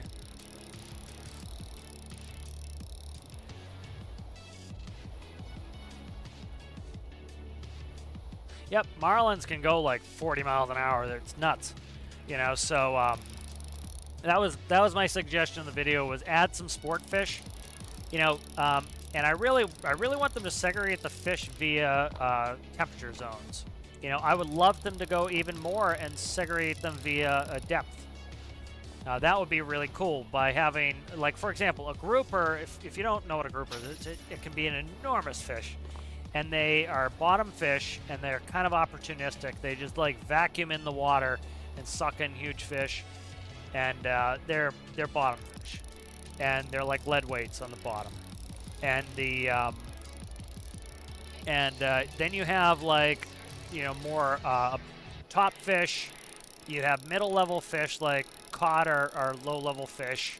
Like cod can be caught in a crab trap. Like they literally will bait the traps they use in Alaskan king crab for cod, and they will drop them to the bottom because they catch bottom fish. And then you have you know, surface fish, and so like you'll get things like marlin. They want to be chasing something, so you want to be trolling. So I like to see them add sport fish. Tuna, for example. Tuna like to chase, I believe. Yeah, tuna are big fast fish. They like to chase. And so, like, it'd be really cool to go out there and catch a huge tuna, and that tuna would be worth a lot of money. You know, the devs could really expand this, and the way we need this is, one, be positive. If you're a jerk, listen, if somebody's a jerk with a suggestion to me, you get ignored, man. You do. It's just basic human psychology. Nobody wants to do anything for you when you're a jerk. You don't have to be a kiss-ass, but, you know, nobody likes that either. But just be reasonable and be like, hey, guys, you know, I'm enjoying fishing. I think it would be better if it would improve fishing if you would add, for example, different types of fish at different depth. This would give us a reason to, for example, instead of using a bobber, we would use a sinker. And so you'd have a different fishing line that would have a sinker on it. And so you grab a lure that has a bait with a sinker on it. There are certain, for example, the way you rig up your line sometimes, you put your bobber and then you have a very long leader, and that will, say, put the line 10 meters down, and so you'll get some of those mid-level fish. Then you get some, you just put a weight on. Like we used to go deep sea. Are we full? We are full. All right, we're full, people. So that's 81. All right, let's head back. And so, you know, you'll get... you know, so then you do different rigging and different setups for different depth fish, and you catch different fish. For example, like we used to go on these deep sea fishing trips where everybody's lines were weighted, and you would drop the weight all the way down till you felt it hit the bottom. You'd tug up a little bit, feel it's on the bottom. You do 1, 2, 3 cranks, so that the bait was just off the bottom of the water, and you'd catch bottom fish. You know, so it's kind of a, you know, it would be kind of cool to do that. It would also, I really want them to do different temperature zones. So we're in the hot water, we catch tropical fish. You know, you can't catch any, you could catch spiny lobster here, but if you want to catch lobster and crab, you have, you know, king crab, you have to go up to the blue area. So it gives us a reason to motor all the way up to the blue area, you know. And it makes Tajin useful. You watch the video I talk about, how cool would it be if you got lobster and crab up in the Arctic, then put them on an airplane and flew them down to the south, because it would be based on distance, and the further you are away from that temperature zone or that type of fish, the more money you get. So you go down from the Arctic, you put it on an airplane, and you sell it here at FJ, and you get the most amount of money because it's the farthest distance. That would be super cool. It would make airplanes useful. They could take a fishing update and make airplanes very useful. You know, that's what I find to be pretty cool, you know.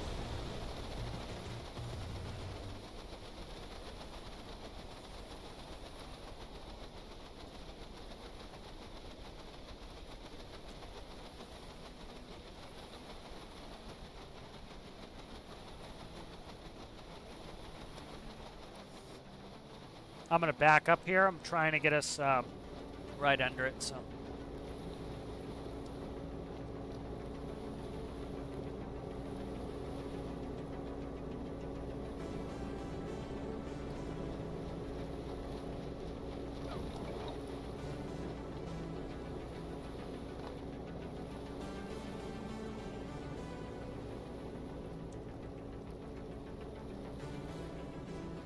Yeah, my throttles are a little bit touchy here. So. I wonder if I might be, I need to fix the steering stability system. I don't have full steering because the steering stability system's not tuned for the ship. It's tuned for a much bigger ship. So I have to fix it a little bit. That's why I'm struggling, is I can't get full rudder deflection here. I'm capped on my rudder deflection, so I can't get this to behave as, I can't get the rudders to turn as much as I need to, so I can't turn as well, so I need to fix that. What, here, move that so it's not breaking. There we go. There. So yeah, I'm having to kind of do a 10-pointer here because it's, my rudders are not as responsive as I need them to be. Because the steering stability system is set up for a much bigger boat. So. Yeah, that's part of my steering problem here is just that. So I gotta fix it. Who's controlling that? Can somebody jump on that and control that so it doesn't break?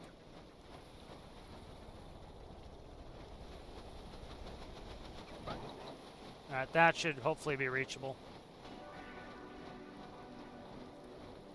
I'm gonna jump on it.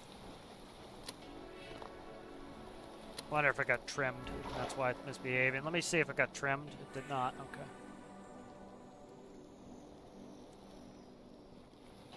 Go up and over here.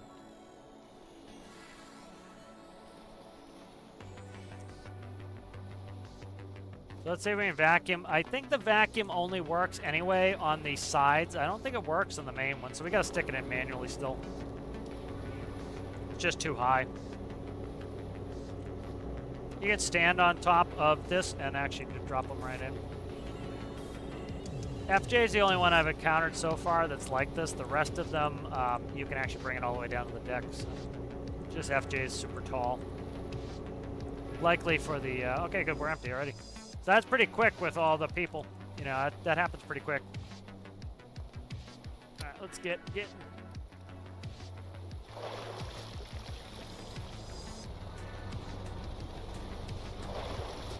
you guys want to do a rescue or do you want to continue fishing?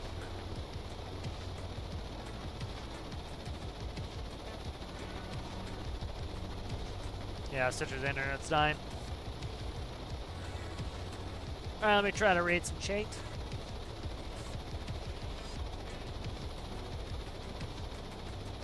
Yeah, tarpons are a lot of fun. Tarpons, that's in Florida. You can take bait, and the tarpon doesn't have any. Well, they have like it's rough skin around their face, around their mouth, which kind of counts as teeth a little bit. But they don't have any real teeth. They're more like swallow fish, and so tarpon are really cool. You used to see a lot of tarpons in the Keys. But you can go and you can buy little bits of bait, and like the tarpon will suck your whole hand into their mouth. Tarpon are huge. Yep, we're enjoying fishing, Daniel. It's fun. Sturgeons are pretty cool too. A little bit of caviar. Hello there, Aaron. If you want to jump in, Aaron, we're doing member fishing, so just let me know. So did you guys want to continue fishing, or do you want to do some other rescues and stuff? Yeah, Aaron, go ahead. If you want, you can join. I'm going to send you a message, Aaron, and then you can... I'll send you... Just send me your friend code on Steam.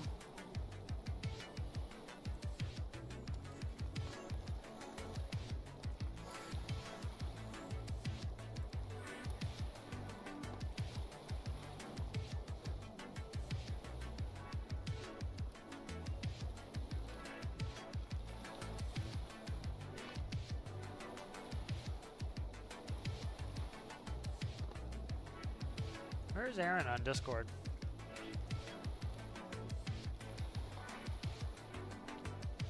Aaron, what's your Discord name?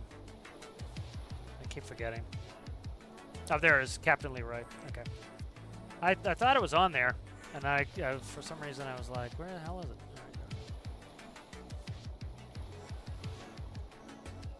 That's not the one. I'll send you a password there, Aaron. And you can just respond with the you can just respond with your friend code on Steam, and then I'll add you, and you can just join. Yep, take your time. Let me read some of this chat. Yeah, like tuna can get absolutely enormous too. Like tuna, big tuna. Oh my god, tuna especially can be very expensive for sushi grade.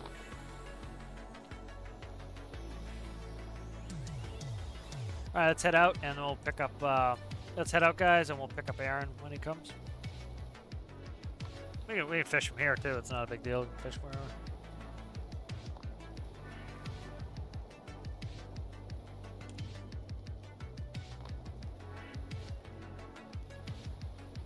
Oh, Steam, why you miss me? There we go.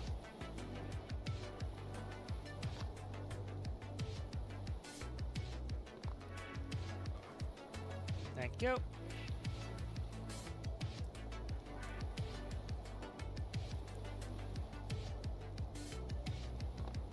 All right, invites out there, Aaron. That's the password I sent you.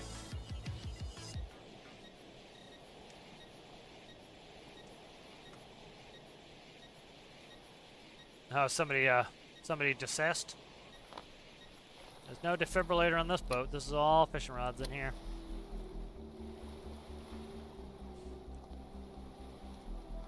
Yeah, I like this new above deck hopper a little bit better.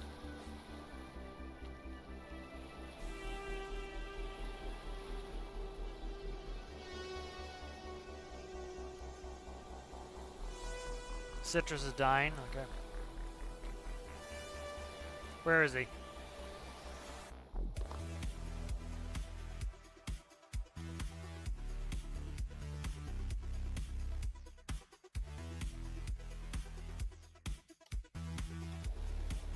Where you at, Citrus? What's your 20, Sonny?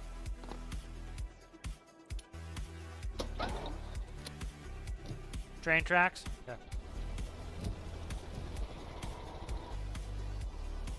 That's what a steering stability does for you. The hell is he? Train tracks. Yep, I see.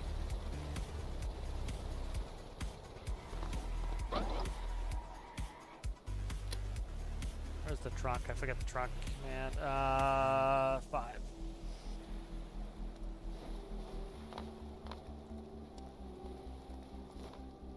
There it is. Drop his ass. There he goes. Bad when we have to rescue our own people. Alright, everybody in. Let's get out of here. Oh, there's headlights. In. I'm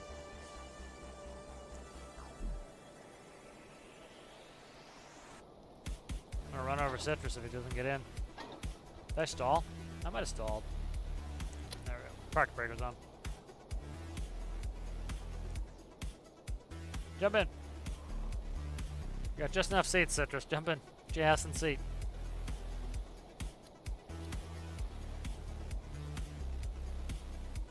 Is he AFK? What's he doing?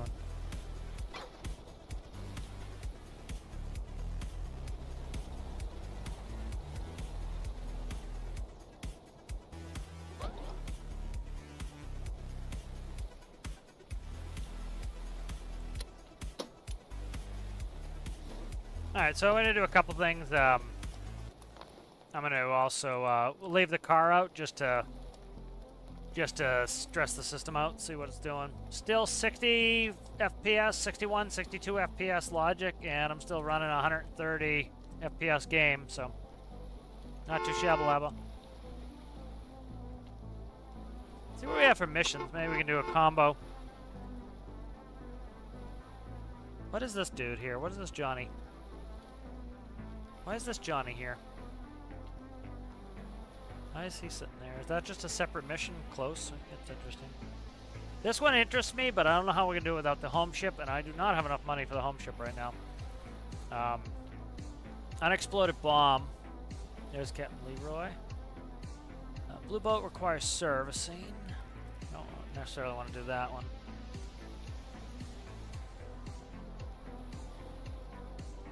We could, you know what we could use this one? We could take the pilot whale out. We could all go out in my sub. But that's going to take 8 minutes to flood the ballast tanks. Or flood the, what do you call it? We could start doing it. Here, let's do that. You guys want to do that real quick? Yeah, let's do that. Let's grab the pilot whale.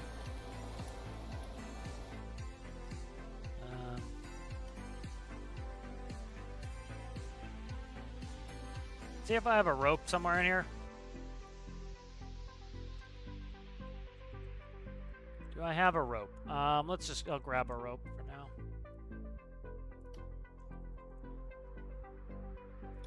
Put that right here for now. There's symmetry. Symmetry off, please. Thank you. Stick it right here for now. It's kind of annoying, but we'll stick it there. Alright, we have a rope.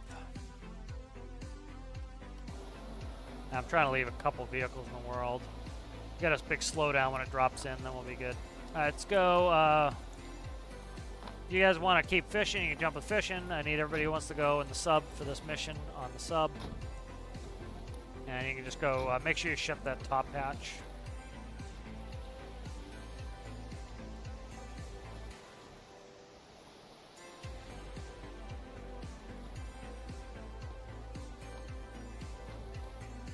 Yep, so anyone who wants to fish, the fishing boat's still there too. Alright, who are we missing? We got everybody?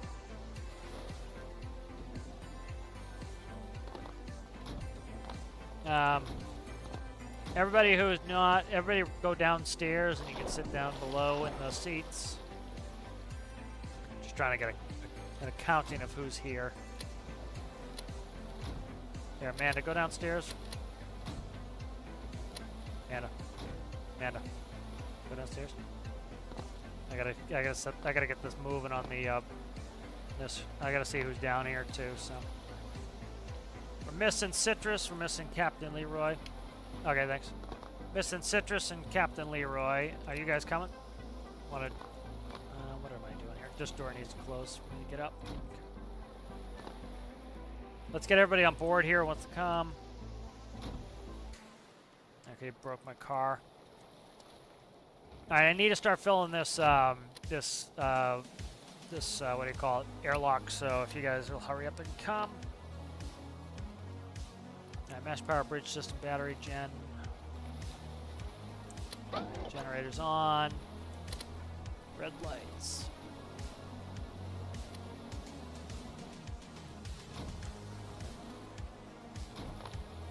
Alright, who are we missing here? We got, yeah. Alright, let's go. Last couple guys. Let's get in there. Unless you're not coming. I gotta go do this mission, so. Where the hell are the other guys? They're off in the car somewhere, dicking around. Alright, you're getting left. You guys can fish. Alright, I'm gonna start. I can't flood this while I'm here, but, Alright, so one of you guys, who wants to be the diver?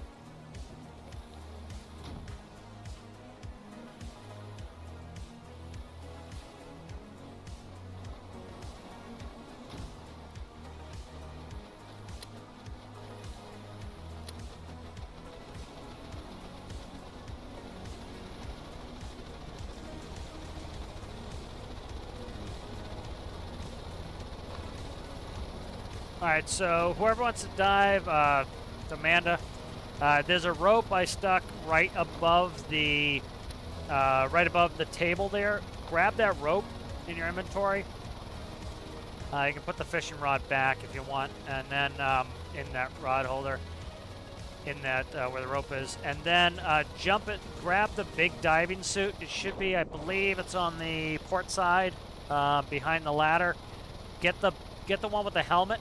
And then go up into the airlock. Cause I need to start filling that airlock, or it's gonna take 100 years.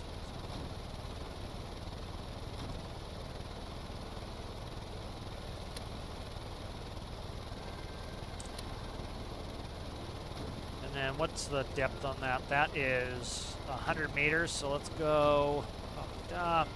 Terrain following, we want We'll do 15 meters on terrain following.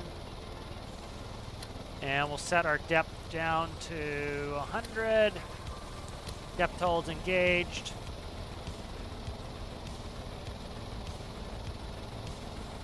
Ballast should be filling. Ballast is auto-filling. Why is the top hatch open? Shut that hatch, please, before we flood. Leave that open. I must have. All right, what's going on down below here? I got the autopilot on, so I can come check what people are doing. All right, you're going out? All right, what are you doing? Why are you stuck in the wall?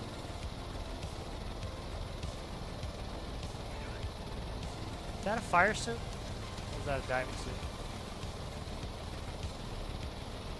Alright, that is a fire suit. That is not a diving suit. So who's got the diving suit on?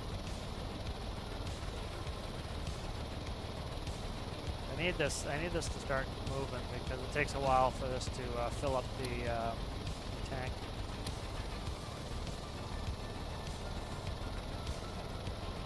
Alright, somebody's a fire suit. Alright, let me quickly put titles on. I can't tell who's whose. He fell off. Alright, we can use a regular diving suit. Catch back up with us when we stop. Might have been going up the ladder when I was doing this. I might have re-stopped.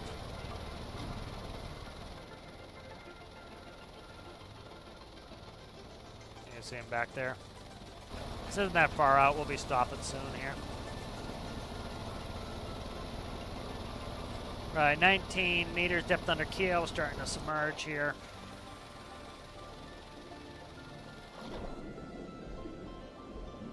Yep, somebody else jumped out.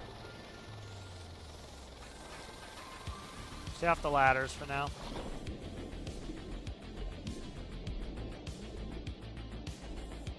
Oh, you're in the boat? Okay. Yeah, just wait till we get there. I'll be there quickly.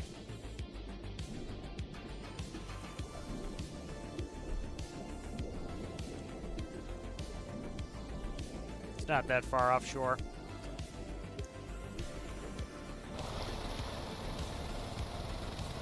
Just don't glitch the boat. I got damage off, but just don't glitch out the boat, please.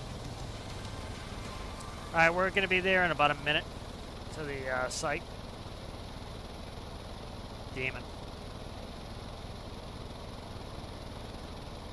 Go a good 30 knots in this sub.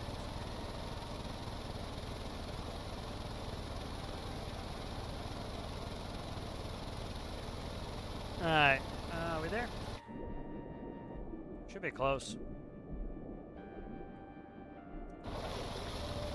Turn on the labels. I just want to see where we're at here. Okay, we're less than a minute. It just shows me 0 if we're less than a minute, so. Oh, thank you, thank you. Yep, this is on the workshop. Bench. Workshop, rather.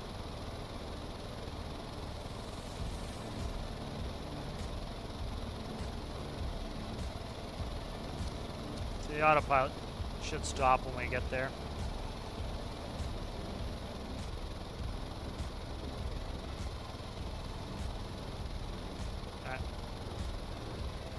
I'm going to manually stop it. So up, depth hold should stay on. Don't change the depth hold, ding dong. Okay.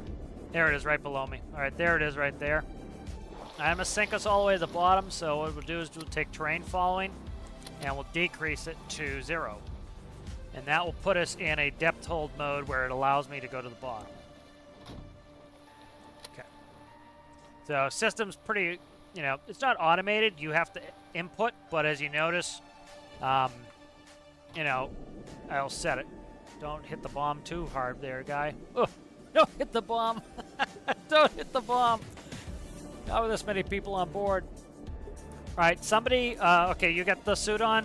Are you filling the airlock there, Amanda?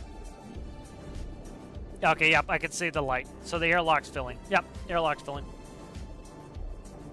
How's it going there, Bass Extreme? Yeah, that car drifts pretty nicely, though, huh? Look at that. That's pretty damn accurate right there. Let me get your names off here just so I can take a screenshot.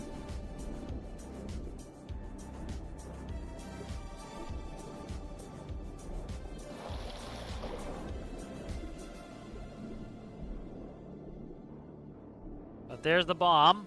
All right, so if you look on the stern, Manda, there is a rope anchor on the stern of the boat, of the submarine. I hope there is. It looks like there is. It looks like there are rope anchors. Yep, there are rope anchors on the side of the bomb. I am nervous about blowing this friggin' thing up, but Alright, so sub's touching down now. So you're gonna probably have to just wait till that finishes filling up for the airlock. It will let you open the doors when it equalizes. This is stormworks. Yep. Alright, so we're sitting on the bottom now. We'll go ahead and hopefully I'm just gonna what I'll do is rise us up. If you need to, Amanda, grab that ladder to hold on.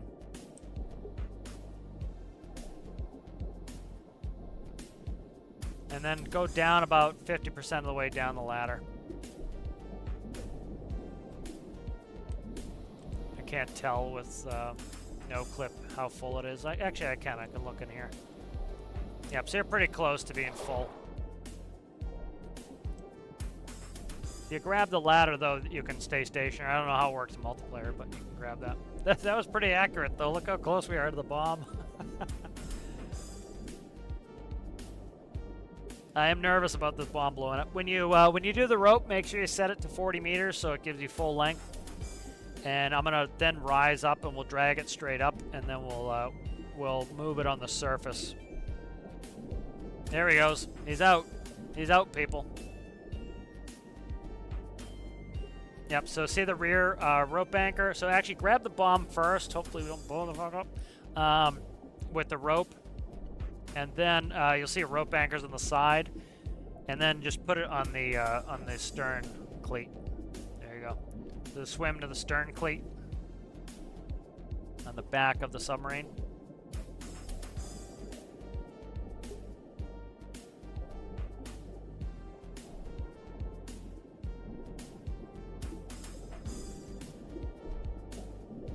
Oh, he blew the bomb up.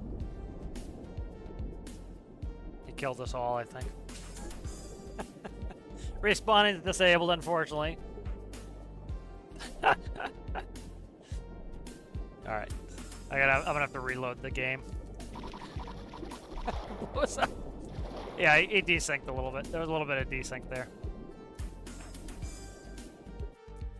I'll load us up. We'll play for a little bit longer, and then we'll get off. But that was good to see. Yep, that was exciting. That was the sub from Big Man's Challenge. So we lost some money on the fish, but that's not a big deal. It made sense. It was a bomb, after all. But yeah, he desynced a little bit, and it banged it into the hull, I think, and blew it up. I was a little bit nervous about that bomb, but it was fun to play with. It was fun to try. That's kind of how I run the rules in the career game, is if I die, I go roll back to save. Right, so you guys should be able to join again. And we'll just do a little bit of fishing, and then I'm going to probably take a break. But it's been fun. So we'll do a lot more of this multiplayer. We'll start bringing in some people who are not members, but members are going to get priority just because, you know, they're members.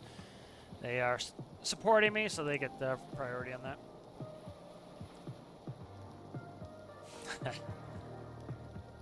Yeah, blown up in a sub. Not good. It is an instant death, though, if you're deep enough. That's, the pressure differential just kills you instantly. It's like...